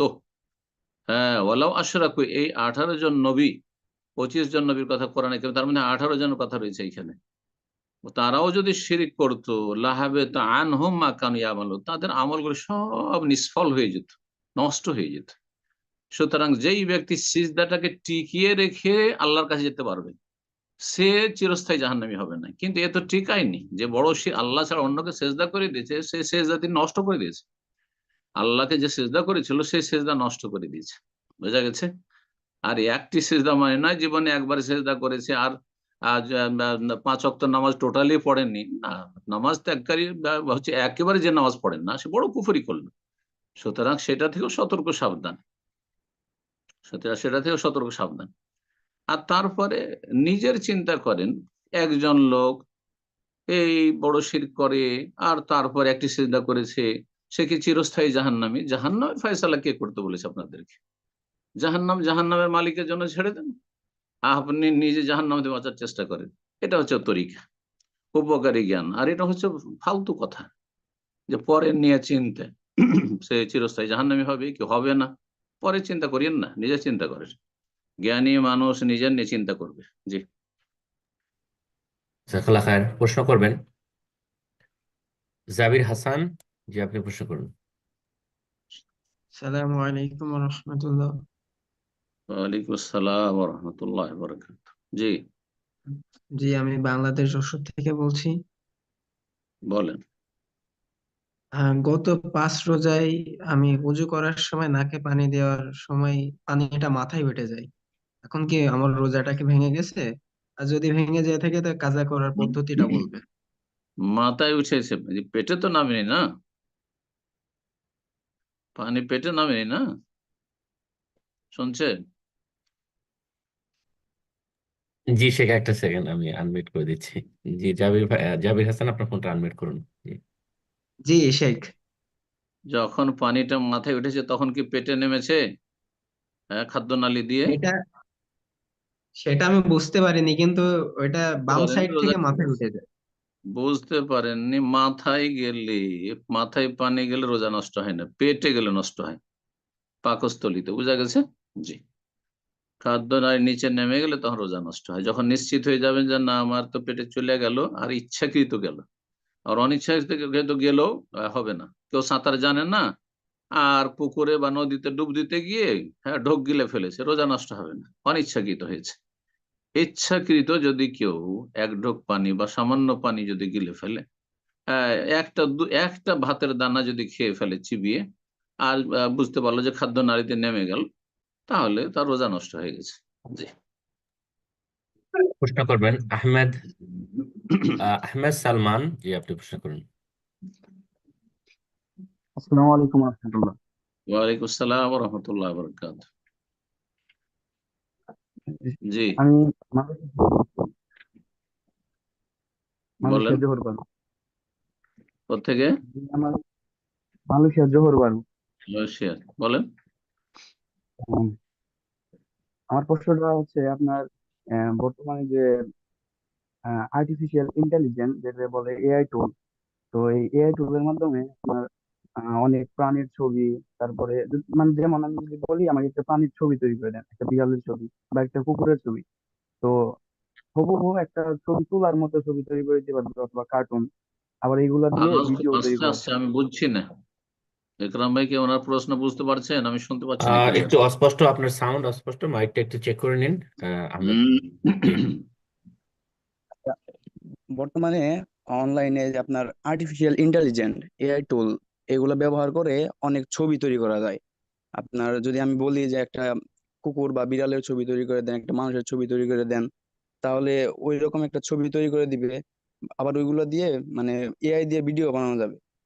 আবার এইগুলা দিয়ে ভিডিও বানানো কি ওই হাতে অঙ্কন করা ছবির মতোই হবে? প্রাণীর ছবি?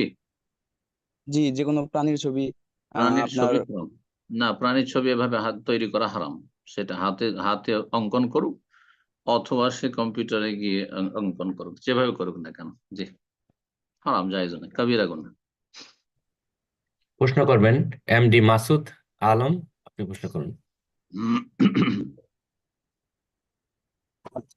আসসালামু আলাইকুম রহমতুল্লাহি বারাকাতুহু। আপনি কেমন আছেন ওয়ালাইকুম শেখ? আসসালাম ওয়া রাহমাতুল্লাহ। জি আলহামদুলিল্লাহ, বলেন কোত্থেকে? আল্লাহ রাব্বিল আলামিন যেন আপনাকে ভালো আছে। আমিন আমিন, আহমদুল্লাহ, জাযাকুমুল্লাহ। বলেন প্রশ্ন। শেখ কোথা কলকাতা থেকে? থেকে শেখ, বাড়ি মালদা জেলা শেখ। কোথা বলছিলাম থেকে শেখ বলছেন? কলকাতা থেকে শেখ, বাড়ি মালদা জেলা। আচ্ছা আচ্ছা, মাশাআল্লাহ, বলেন। তো শেখ বলছিলাম কি ইনশাল্লাহ রমজান মাসেই সফর করব, তো সফরের রোজাটা কি রাখবো?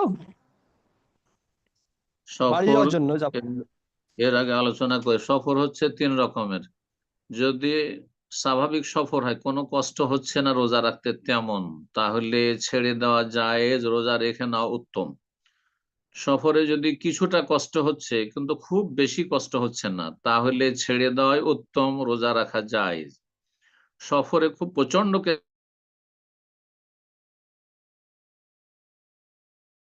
গুনহার কাজ, নবী সাল্লাল্লাহু আলাইহি ওয়াসাল্লাম সেই ক্ষেত্রে বলেছে। আচ্ছা জি, আপনার লাস্টের কথাটুকু অস্পষ্ট কেটে গেছিল, আবার একটু রিপিট করতেন।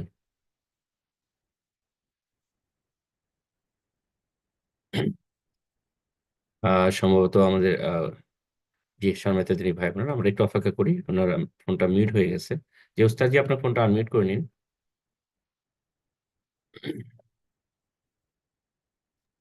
জি, শুনছেন জি আমাকে? জি জি, আবার জি, মাঝখানে কথা কেটে গেছিল, তো আপনি হ্যাঁ শুরু হ্যাঁ, থেকে উত্তর দিন। জি কি বিষয় ছিল? সফর সম্পর্কে বলছিলাম। সফর 3 ভাগে বিভক্ত, ফুকাহারা বলেছেন। এক হচ্ছে সফরে রোজা রাখতে কোনো কষ্ট তেমন নেই, হালকা সামান্য কষ্ট এমনি হয়, তাহলে রোজা রাখা ভালো, ছেড়ে দেওয়া জায়েজ, এমনি নর্মাল সফরে। আর যদি কষ্ট একটু হচ্ছে, কিন্তু খুব প্রচন্ড কষ্ট নয়, কষ্ট একটু হচ্ছে রোজা রাখলে, তাহলে ছেড়ে দেওয়াই উত্তম, আর রোজা রাখলে জায়েজ। আর প্রচন্ড কষ্ট হচ্ছে রোজা রাখতে গিয়ে সফরের কারণে বা অসুস্থতার কারণে, তারপরে কেউ যদি রোজা রাখে তো না, জায়েজ, জায়েজ না। সে নিজেকে কষ্ট দিল, এবং নবী সাল্লাল্লাহু আলাইহি ওয়াসাল্লাম তাদেরকে নাফরমান, উলাইকা হুমুল ওসাহ, ওরা হচ্ছে নাফরমান, এই কথা বলেছেন রাসূলুল্লাহ সাল্লাল্লাহু আলাইহি ওয়াসাল্লাম। এবং এই ক্ষেত্রে আরেকটি হাদিস, লাইসা মিনাল বিররি আস-সিয়ামু ফিস সফর, সফরে রোজা রাখা নেকির কাজ নয়। কার জন্য নেকির কাজ নয়? যার রোজা রাখলে প্রচন্ড কষ্ট হয়, মরমর অবস্থা, পিপাসায় বড়ই মুশকিল, চলতে ফিরতে পারছে না, তাহলে অবশ্যই রোজা ছেড়ে দেন। জি, আপনার সফর যদি স্বাভাবিক সফর হয় আর রোজা রাখতে কোনো কষ্ট হয় না, তাহলে উত্তম হচ্ছে রোজা রেখে নেওয়া। জাযাকাল্লাহ খায়ের। প্রশ্ন করবেন শামীম আক্তার, আপনি প্রশ্ন করুন।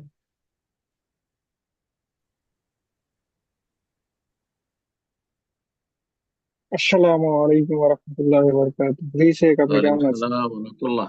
জি, আমি মালদা জেলা থেকে বর্তমানে কেরালায় আছি। মাশাআল্লাহ। মালদা? কোথায় বাড়ি মালদা? মালদা হরিশ্চন্দ্রপুর থানা। বলেন, মাশাআল্লাহ, বলেন। বলছি আমি কিছু জাকাত বের করেছি, দেবো ইনশাল্লাহ। তবে কেরালায় এখানে যে হিন্দুরা আছে, ওরা বাস স্ট্যান্ডে যত নিম্ন গরিব মানুষ শুয়ে থাকে, বাস স্ট্যান্ডে বাড়ি ঘর নেই, তাদেরকে, হিন্দু মেয়েদেরকে দিতে পারি জাকাতের পয়সা? তাহলে বাড়ি ঘর নেই, রাস্তায় শুয়ে থাকে, বাস স্ট্যান্ডে যাকাতের শুয়ে থাকে। পয়সা অমুসলিমদের জন্য নয়, মাসলা সবাইকে জানতে হবে, মুসলিমদেরকে। হুম, অমুসলিমকে যদি দান সাদকা করতে হয়, নরমাল সাদাকা করতে হবে, এমনি সাদাকা। কিন্তু জাকাত যে আল্লাহ ফরজ করেছেন, তুখাযু মিন আগনিয়াহিম ফাতুরাদ্দু আলা ফুকারাহিম, মুআয বিন জাবাল রাদিয়াল্লাহু তাআলা আনহুকে যখন গভর্নর করে রাসূলুল্লাহ সাল্লাল্লাহু আলাইহি ওয়াসাল্লাম ইয়ামান দেশে পাঠিয়েছিলেন, তখন তাকে বলে, সহিহ বুখারী মুসলিমের হাদিস, প্রতিটি হাদিসের কিতাবে রয়েছে, প্রসিদ্ধ হাদিস, যে জাকাত মুসলিম সমাজের বিত্তবান সচ্ছলদের থেকে নেবে, এবং ফাতুরাদ্দু আলা ফুকারাহিম, এবং মুসলিম সমাজের যারা দরিদ্র অভাবী তাদের মাঝে বিতরণ করবে। সুতরাং কোন অমুসলিমকে জাকাতের পয়সা দেওয়া জায়েজ নয়, একমাত্র একটি ক্ষেত্র ছাড়া, সেটা হচ্ছে যে ইসলামের কাছাকাছি চলে এসছে, একটু অ্যাড করলেই, একটু সহযোগিতা করলেই ইসলাম গ্রহণ করবে, মুআল্লাফাতুল কুলুব এক ধরনের। আর একটি হচ্ছে যে কোন অমুসলিম দেশে যদি কোন নেতা শয়তান টাইপের জালেম রয়েছে, যার অনিষ্টকে হালকা করার জন্য, যাতে মুসলিমদের ক্ষতি করা থেকে সে বিরত থাকে, তার মুখে কিছু জুড়ি দিয়ে দেওয়া, কিছু আহার দিয়ে দেওয়া, যাতে করে সে সেটা নিয়ে ব্যস্ত থাকে আর মুসলিমদের ক্ষয়ক্ষতি না করে, এর জন্য শুধু দেওয়া যাবে। এছাড়া নরমালি সাধারণ অবস্থায় কোনো অমুসলিমকে জাকাতের পয়সা দেওয়া যায় না। জি, দেবেন দান সাদকা, এমনি দান সাদকা করে, জি, নেকি রয়েছে। জি, কিন্তু প্রশ্ন আপনার করবেন। মুসলিম ভাই বোন জি, বেশি হকদার। জাজাকাল্লাহ খায়ের শেখ। প্রশ্ন করবেন ওয়াহিদুর রহমান, আপনি প্রশ্ন করুন। ওয়ালাইকুম রহমতুল্লাহ। ওয়ালাইকুম আসসালাম ওয়া রাহমাতুল্লাহি ওয়া বারাকাতুহু। শেখ, আমার প্রশ্ন হলো, আমি ইন্ডিয়ার এই মুর্শিদাবাদ জেলা থেকে বলছি। বলেন। আমাদের ইন্ডিয়া অনেক উগ্রবাদী হিন্দুত্ব যেগুলো যেগুলো আছে, তারা জোর করে মুসলিমদেরকে জয় শ্রীরাম বলাচ্ছে আর কি। সেই সময় যদি কোনো মুসলিম জয় শ্রীরাম বলে দেয়, আল্লাহ সে তাদের কি অনিষ্ট থেকে রক্ষা করুন, তাদের অনিষ্ট দিয়ে তাদেরকে ধ্বংস করুন আল্লাহ। জি, বাধ্যগত ভাবে যদি কেউ জয় শ্রীরাম বলে দেয়, সে কি ইসলাম থেকে বাইরে চলে গেল না কেমন কি, এটা একটু বুঝিয়ে বলবেন। কোনো ক্ষতি হবে না। কেউ যদি নিরুপায় হয়ে না বললে তার জীবন নিয়ে টানাটানি, তার ধন সম্পদ লুটপাট হয়ে যাবে, তার পরিবারের উপর আক্রমণ হতে পারে, শারীরিক, মানসিক, পারিবারিক কোনো ক্ষতি হতে পারে। সেই ক্ষতি, অনিষ্ট থেকে আত্মরক্ষার জন্য কোনো কাফেরের কুফরি কথা বলে দেয়, তাতে কিছুই হবে না, কিছুই হবে না, বলে দেন। এবং ইল্লামান উকরিহা ওয়া কলবুহু মুতমাইন্নুন সূরা নাহলে আল্লাহ বলেছেন, কারো উপর যদি জোর জবরদস্তি করা হয় আর তার অন্তরে ঈমান যদি বদ্ধপরিকর থাকে, ঈমান অটল থাকতে হবে, কারণ অন্তরের পরিবর্তন আল্লাহ ছাড়া কেউ করতে পারে না, অন্তরের কাজকে কেউ কেড়ে নিতে পারে না।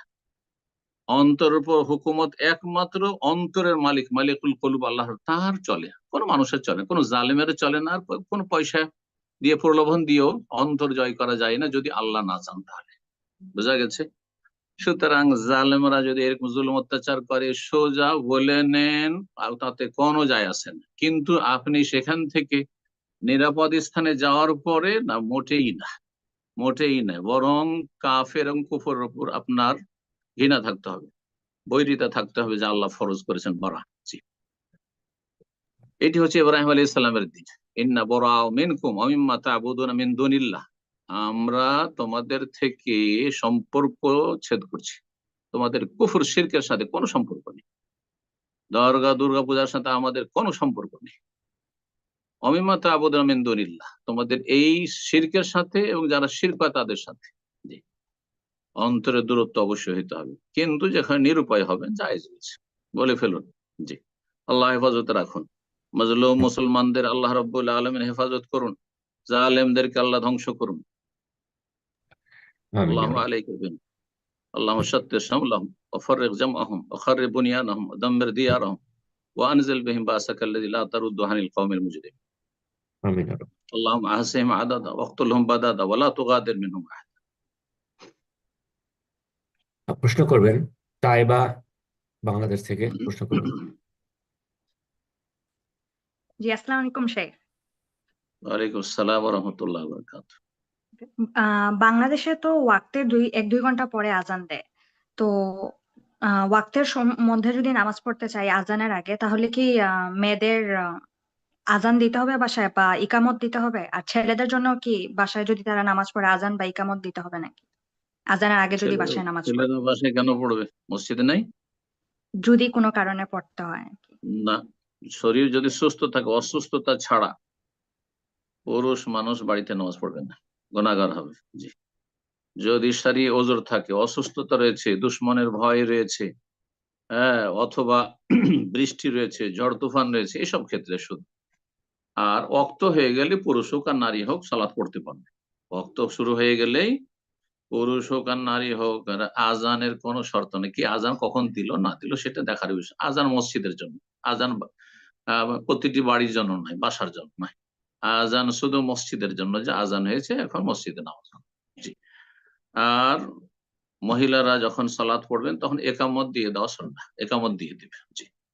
আজান মহিলাদের নেই, কিন্তু একামত দেবে, একামত দেবে। জি, একামত দিয়ে সালাত পড়বেন ফরজ, যাতে ফরজ আর সুন্নতে পার্থক্য হয়। প্রশ্ন করবেন সোরাইয়া, আপনি প্রশ্ন করুন। আসসালামু আলাইকুম শেখ। আমি আমেরিকা ওয়ালাইকুম থেকে আসসালাম বলছি। ওয়া রাহমাতুল্লাহ। আমি ওয়াশিংটন ডিসি থেকে বলছি। শেখ, এই যে অনেকে মসজিদে দেখি কোরআন নিয়ে পড়ে, আমি যদি কোথা থেকে বাসায় বলছেন? জি। বোন সোরাইয়া, আপনার স্পিকারটা বন্ধ করে দিন, আর আপনার ফোনটা আবার আনমিউট করে নিন। ফোন মিউট হয়ে গেছে আপনার। হ্যাঁ, এখন শুনতে পাচ্ছেন? জি জি, শুনছি।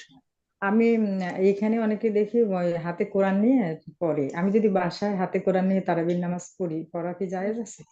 জায়েজ আছে। ফরজ নামাজ জায়েজ নাই, শুধু ফরজ নামাজে কোরআন দেখে পড়া জায়েজ নয়, বাকি সুন্নত নফলে তারাবিতে কোনো অসুবিধা নেই, জায়েজ আছে। আয়েশা রাদিয়াল্লাহু তাআলা আনহার গোলাম যাকওয়ান তাবেঈ, তিনি পড়তেন। সুতরাং তাবেঈনদের যুগে যখন এই আমল সাব্যস্ত, জায়েজ আছে। কিন্তু হাফেজদের জন্য কোরআন দেখে পড়াটা ভালো নয়, তাকে একটু মেহনত করা উচিত। আর ঢালাও ভাবে প্রতিটি মসজিদে কোরআন দেখে দেখে শুধু ইমামতি করা, এটা ভালো না, এটা অলসদের পরিচয়। জি। প্রশ্ন করবেন জুয়েল, আপনি প্রশ্ন করুন।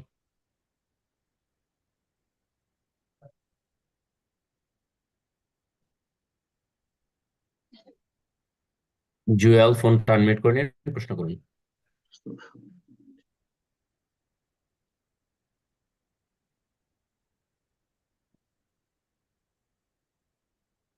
এরপর যা প্রশ্ন করবেন আলামিন, আপনি প্রশ্ন করুন। সালাম আলাইকুম ওয়া রাহমাতুল্লাহ। ওয়ালাইকুম আসসালাম ওয়া রাহমাতুল্লাহি ওয়া বারাকাতুহু। জি, বাংলাদেশ থেকে বলছিলাম। বলেন। এখানে কোনো ব্যক্তি বা ইমাম নামাজ পড়ানোর সময় মানে যে কেরাত তেলাওয়াত করে, এই কেরাত তেলাওয়াতের তাজবিদ, মাখরাজ, মানে যেখানে যেভাবে উচ্চারণ করতে হয়, আহ এগুলা মানে এই টানার মানে উচ্চারণ করাটা মানে যদি উচ্চারণ করা ঠিক মতো না হয় তাহলে কি মুত্তাকিদের মানে নামাজের কোনো সমস্যা হবে? সূরা ফাতিহা, সূরা ফাতিহা যেহেতু রুকন ফরজ, তো সূরা ফাতিহা বড় ভুল যেন না থাকে, লাহনে জেলি বড় ভুল না, মাখরাজে যেন ভুল না থাকে। কারণ আইনকে হয়তো আলিফের মতো হামজার মতো পড়ে দিল, হ্যাঁ, আর আপনি আলহামদু হা কে হা করে দিল, ছোট হার মতো করে দিল। দল্লিনকে দদ কি আপনার জিমের মতো করে দিল, বা দালের মতো হ্যাঁ দল্লিন করে দিল। এই ধরনের বড় ভুল যেন না হয়, এগুলো লেহানে জালি। আর বাকি এজহার, ইখফা, গন্না, অলংকার মূলক যেগুলো কায়দা কানুন রয়েছে, হ্যাঁ, যাতে শুনতে, তারপরে মদ লম্বা করা, দল্লিন, আহ ইত্যাদি ইত্যাদি, তো এগুলো জরুরি নয়। এগুলো করলে ভালো, না হলে কোনো অসুবিধা নেই। কিন্তু সর্বনিম্ন সূরা ফাতিহাতে বড় ভুল যেন না থাকে ইমাম সাহেবের। বড় ভুল যদি সূরা ফাতিহা থাকে, তাহলে তারও সূরা ফাতিহা পড়া হয়নি, সুতরাং মুক্তাদিদের জন্য তার ইক্তেদা জায়েজ নয়। মসজিদ কমিটি তাকে সরিয়ে দেবে, অথবা তার পিছনে সালাত পড়বে। আর যদি ছোটখাটো ভুল টুল থাকে, কোনো অসুবিধা নেই, কোনো অসুবিধা নেই, কোনো অসুবিধা নেই। আর অন্য সূরা পড়াটাই যখন সুন্নাত, সুতরাং অন্য সূরাতে যদি বড় ভুলও হয়, সেই ব্যক্তি গুনাহগার হবে, ইমাম গুনাহগার হবে, কিন্তু মুক্তাদিদের সালাত হয়ে যাবে, কোনো অসুবিধা নেই, এবং তারও সালাত হয়ে যাবে, তবে সে গুনাহগার। জি, আশা করি বোঝা গেছে। সূরা ফাতিহার পরে যে অন্য সূরা বা আয়াত মেলানো, সেটা হচ্ছে সুন্নাত। এই সুন্নাত এমনকি যদি কেউ নাও পড়ে সূরা আলহামদু পড়ার পরে যদি রুকুতে চলে যায়, তার তো নামাজ হয়ে যাচ্ছে, সুতরাং নামাজ হয়ে যাবে। আর ভুল যদি পড়ে, বড় ভুল করে অন্যান্য সূরাগুলিতে, আয়াতগুলিতে, তাহলে গুনাহ হবে তার। আল্লাহ সহি শুদ্ধ করে কোরআন তেলাওয়াতের তৌফিক দান করেন। জি।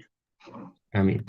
জি ওস্তাদ জি, সময় তো অনেক হয়ে গেল, তো আজকে কি একটু সময় বেশি দেওয়া যাবে, 2-4-5-10 মিনিট?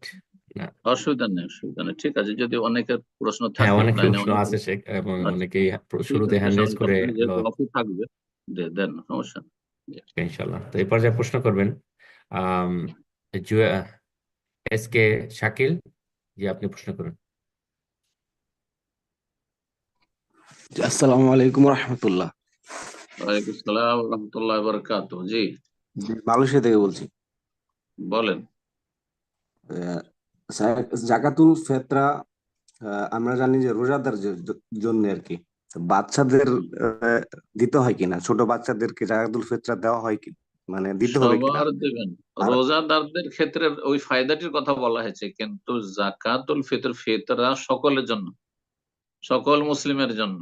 হ্যাঁ, আলা সগীরে ওয়াল কাবিরে, ছোট হোক বড় হোক, নর হোক নারী হোক, স্বাধীন হোক গোলাম হোক, সবার ক্ষেত্রে বলেছেন নবী সাল্লাল্লাহু আলাইহি ওয়াসাল্লাম। বোঝা গেছে? এই জন্য ফিতরা সবারই দিতে হবে। পেটে যে মাতৃগর্ভে যে বাচ্চা আছে তার দেওয়া ফরজ নয়, কিন্তু উসমান রাদিয়াল্লাহু তাআলা আনহু দিতেন, সেই জন্য কেউ দিলে মুস্তাহাব। জি।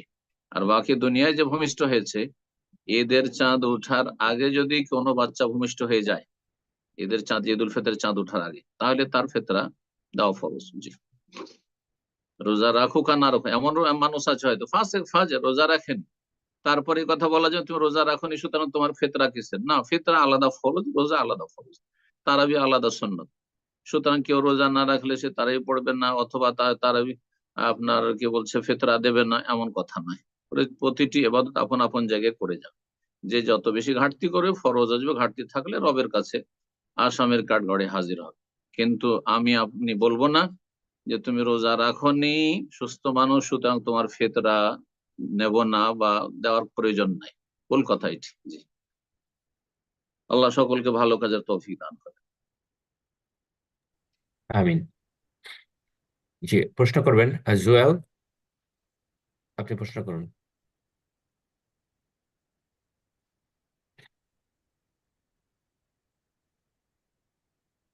এ পর্যায়ে প্রশ্ন করবেন মামুন, জি আপনি প্রশ্ন করুন। আসসালামু আলাইকুম শেখ, আমি বাংলাদেশ থেকে ওয়ালাইকুম বলছি। আসসালাম ওয়া রাহমাতুল্লাহি ওয়া বারাকাতুহু। জি বলেন।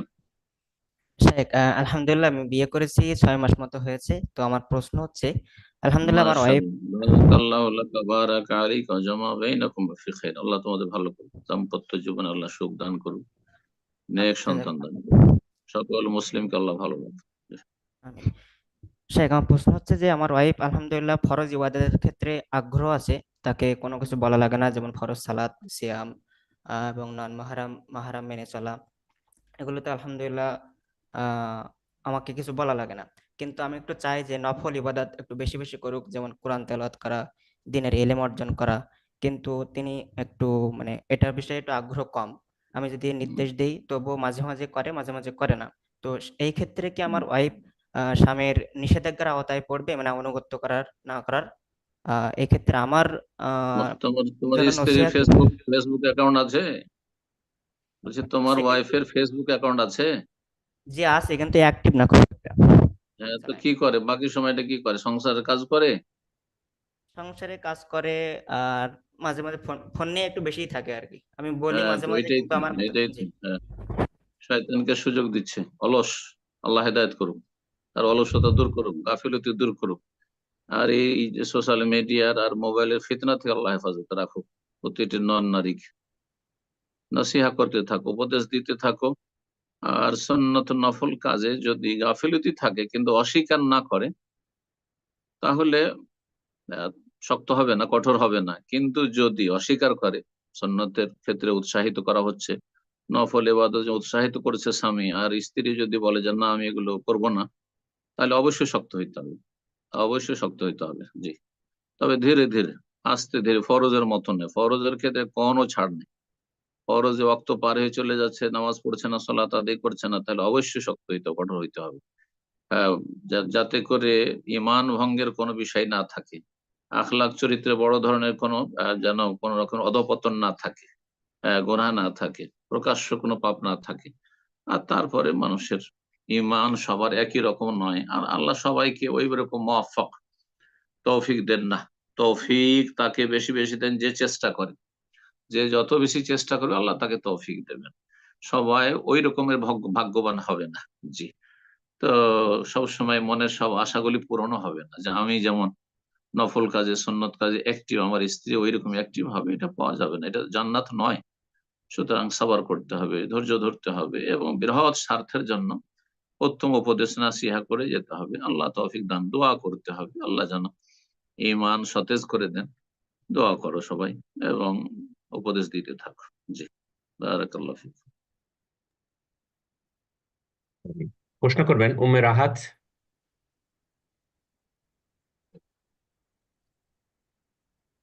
উম্মি রাহাত, জি আপনি প্রশ্ন করুন।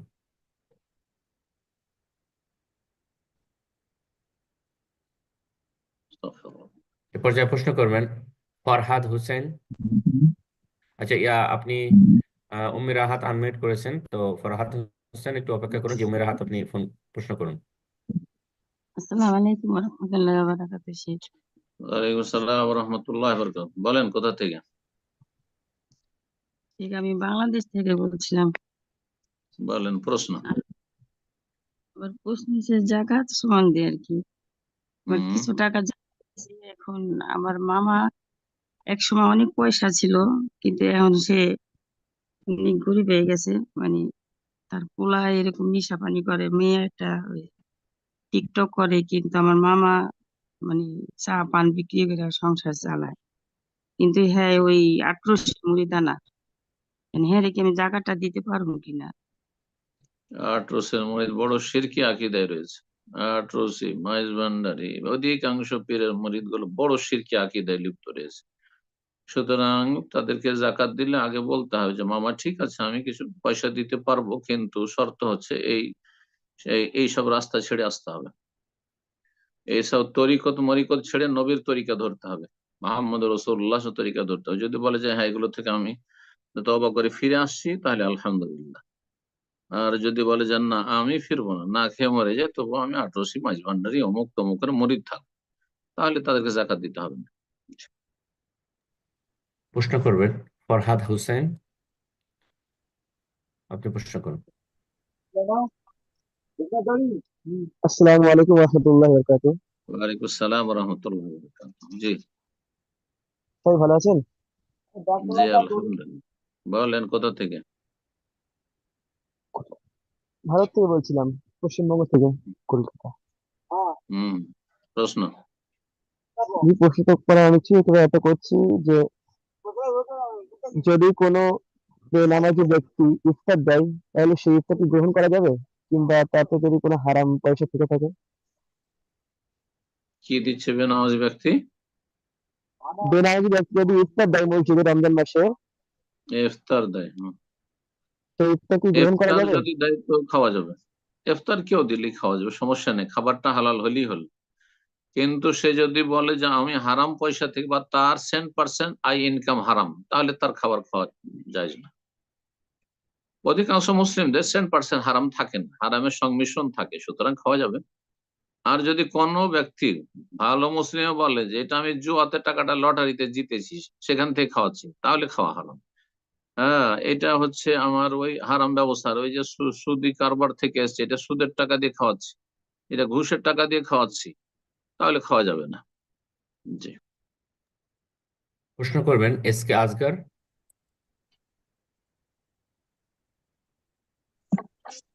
আসসালামু আলাইকুম ওয়া রাহমাতুল্লাহি ওয়া বারাকাতুহু। শেখ ভালো ওয়ালাইকুম আছেন? আসসালাম ওয়া রাহমাতুল্লাহি ওয়া বারাকাতুহু। হায়াকাল্লাহ। বলেন প্রশ্ন। বারাকাল্লাহু ফিক। শেখ, আমি সৌদি আরব রানিয়া থেকে বলছি।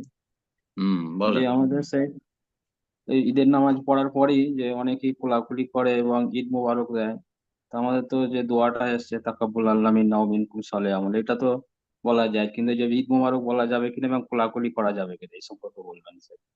কোলাকুলি করা ঠিক না। ঈদের পরে কোলাকুলি, ফরজ নামাজে সালাম ফেরার পরে মোসাফা তো পাশাপাশি গেল, হ্যাঁ এই সবগুলি ঠিক নয়। এগুলো নবী সাল্লাল্লাহু আলাইহি ওয়াসাল্লাম সাহাবায়ে কেরামদের আমলের খেলাফ, আমল সুন্নতের খেলাফ কাজ। অনেক ওলামায়ে বেদাত বলেছে, সুতরাং এটা ঠিক নয়। বাকি তাকাব্বাল আল্লাহ মিন, আল্লাহ আমাদের কবুল করুন, এটা যদি বলে তো সালাফরা সাহাবারা একে অপরকে বলতেন। আর তার সাথে যদি কেউ বরকতের দোয়া করে যে ঈদ মোবারক, তো জায়েজ আছে, সুন্নাত নয় কিন্তু জায়েজ আছে। জায়েজ আছে, বেদাত না। বোঝা গেছে? ঈদ মোবারক মানে ঈদের সময় আল্লাহ মোবারক করুক, আল্লাহ আপনার জীবনে বরকত দান করুন, আপনার পরিবারে বরকত দান করুন, এই নিয়তে বলছে। যেমন আল্লাহ হাফিজ, জায়েজ আছে, কোনো অসুবিধা নেই। ঠিক। প্রশ্ন করবেন নাজমুল হক, আপনি প্রশ্ন করুন।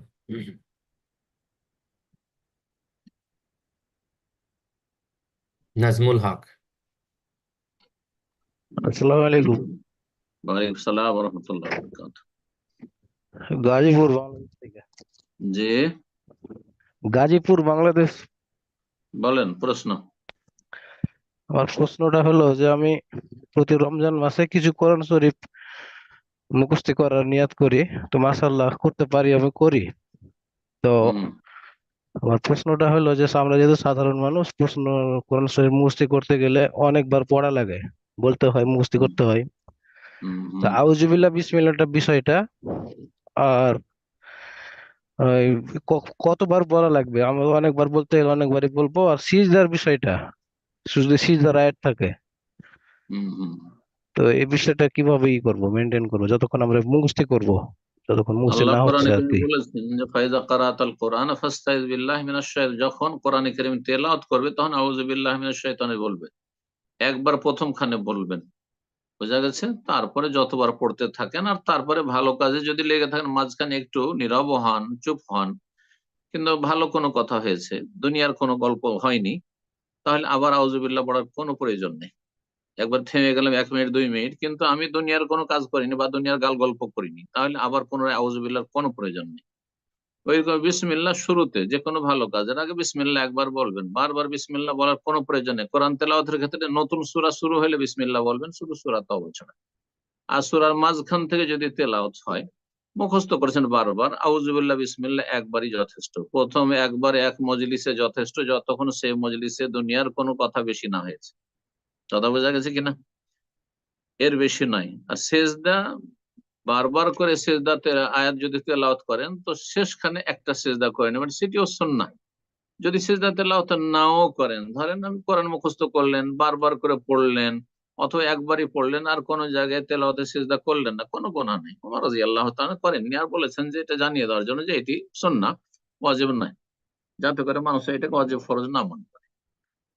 সুতরাং মাসলা স্পষ্ট যে আপনি যখন কোরআন তেলাওয়াত শুরু করবেন, তখন একবার শুধু আউযুবিল্লাহ বলবেন, আর একটা আয়াত বারবার পড়তে আছেন, 1-2 মিনিট মাঝখানে থেমেছেন, এবার পানি খেলেন, চা খেলেন, তার জন্য আবার আউযুবিল্লাহর কোনো প্রয়োজন করে না, তবে বললে বলতে পারেন। আর দুনিয়ার যদি কোনো কথাবার্তা হয়ে যায়, এদিক সেদিক আরো কথা, একটা কল চলে আসলো, অন্য গল্প হয়ে গেল, তাহলে আবার যখন শুরু করেন তখন শুধু আউযুবিল্লাহ বলে নেন। জি, সূরার মাঝখানে হলে, সূরার শুরুতে হলে বিসমিল্লাহ। প্রশ্ন করবেন আবু জাফর, জি আপনি প্রশ্ন করুন। জি, আসসালামু আলাইকুম। ওয়ালাইকুম সালাম শেখ, ওয়া রাহমাতুল্লাহি ওয়া বারাকাতুহু। জি, আমার বাড়ি পশ্চিমবাংলা, উত্তর 24 পরগনায়। আমি সৌদি আরব বলেন জেদ্দায় থাকি। বলেন। জি, আমার দুটো মেয়ে আছে, তা আমি ওদেরকে মাদ্রাসায় দিতে চাচ্ছি। তা আমাদের উত্তর আল্লাহ 24 বরকত দেন। পরগনায় সেরকম কোনো মাদ্রাসা আছে কিনা আপনার কাছ থেকে একটু খোঁজ নিতে চাচ্ছিলাম। ঘোড়ারাস একটি মাদ্রাসা আছে, উত্তর 24 পরগনায় সম্ভবত হবে। হ্যাঁ, বারাসাত আশেপাশে কোথাও হবে ঘোড়ারাস মাদ্রাসা, জি, সালাফিয়া। সেখানে ছেলেদের মাদ্রাসা রয়েছে, হেফজখানা আছে, মহিলা মাদ্রাসাও খোলা হয়েছে সম্ভব। আপনি ঠিকানাটা কোথাও থেকে কালেকশন করে নেবেন, ইনশাআল্লাহ পেয়ে যাবেন। প্রশ্ন করবেন তাহমিনা, আপনি প্রশ্ন করুন।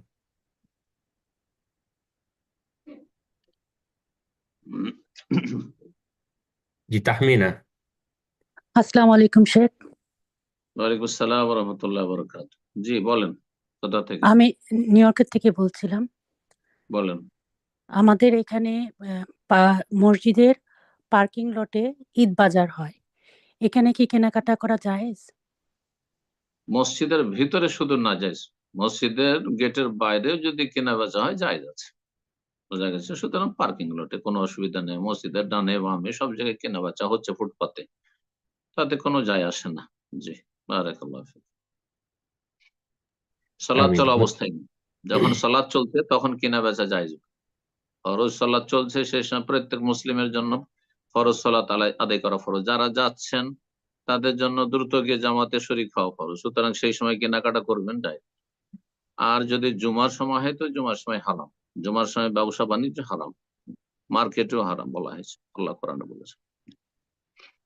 আজকে প্রোগ্রামের সর্বশেষ প্রশ্ন নেব ইনশাআল্লাহ, যার মাধ্যমে আজকের প্রশ্নোত্তর পর্ব শেষ হবে। যারা বাকি প্রশ্ন করার জন্য হ্যান্ড রেজ করেছিলেন, ইনশাআল্লাহ আগামী প্রোগ্রামে আপনাদের প্রশ্নগুলো নেওয়ার চেষ্টা করব ইনশাআল্লাহ। সর্বশেষ প্রশ্ন করবেন হুমায়ুন আহমেদ, আপনি প্রশ্ন করুন। আসসালামু আলাইকুম শাহেখ, আমি হুমায়ুন ওয়ালাইকুম আহমেদ আসসালাম ওয়া রাহমাতুল্লাহি ওয়া বারাকাতুহু। জি, কোত্থেকে? মেহেরপুর থেকে। মেহেরপুর, বলেন। আমরা জানি যে জাকাতুল ফিতর ঈদের সালাতের আগেই হকদারের নিকট পৌঁছাতে হবে, কিন্তু মাসিক তাহারিকে ঈদের সালাতের পরে বন্টন করাকে সুন্নত বলা হয়েছে। এটা দলিল না, হিসাবে ভুল ফতোয়া দিয়েছেন। যারা বলছে যে শুধু ওকিল দায়িত্বশীলের কাছে ফেতরা পৌঁছে, সর্দারের কাছে অথবা কোন কর্তৃপক্ষের কাছে পৌঁছে দিলে আপনার ফেতরা আদায় হয়ে গেল, ভুল বলেছে ফতোয়া। জি, যতই তারা নিজের আহলে হাদিস হোক না কেন, এই মাসলায় তারা ভুল করেছে। দলিল হিসাবে বলেছে আবু হুরায়রার হাদিস, যে তাকে দায়িত্ব দিয়েছিলেন ফেতরার পাহারা দেওয়ার জন্য মসজিদ নববীতে। ওখানে কোথায় আছে সেটা ঈদের পরে ছিল, হইতে পারে এক দুদিন আগে থেকে সেখানে ফেতরা জমা হচ্ছিল, এটা হইতে পারে না। সুতরাং সেই দলিল তাদের সেখানে আসলে যুক্তিসঙ্গত নয়, ভুল কথা।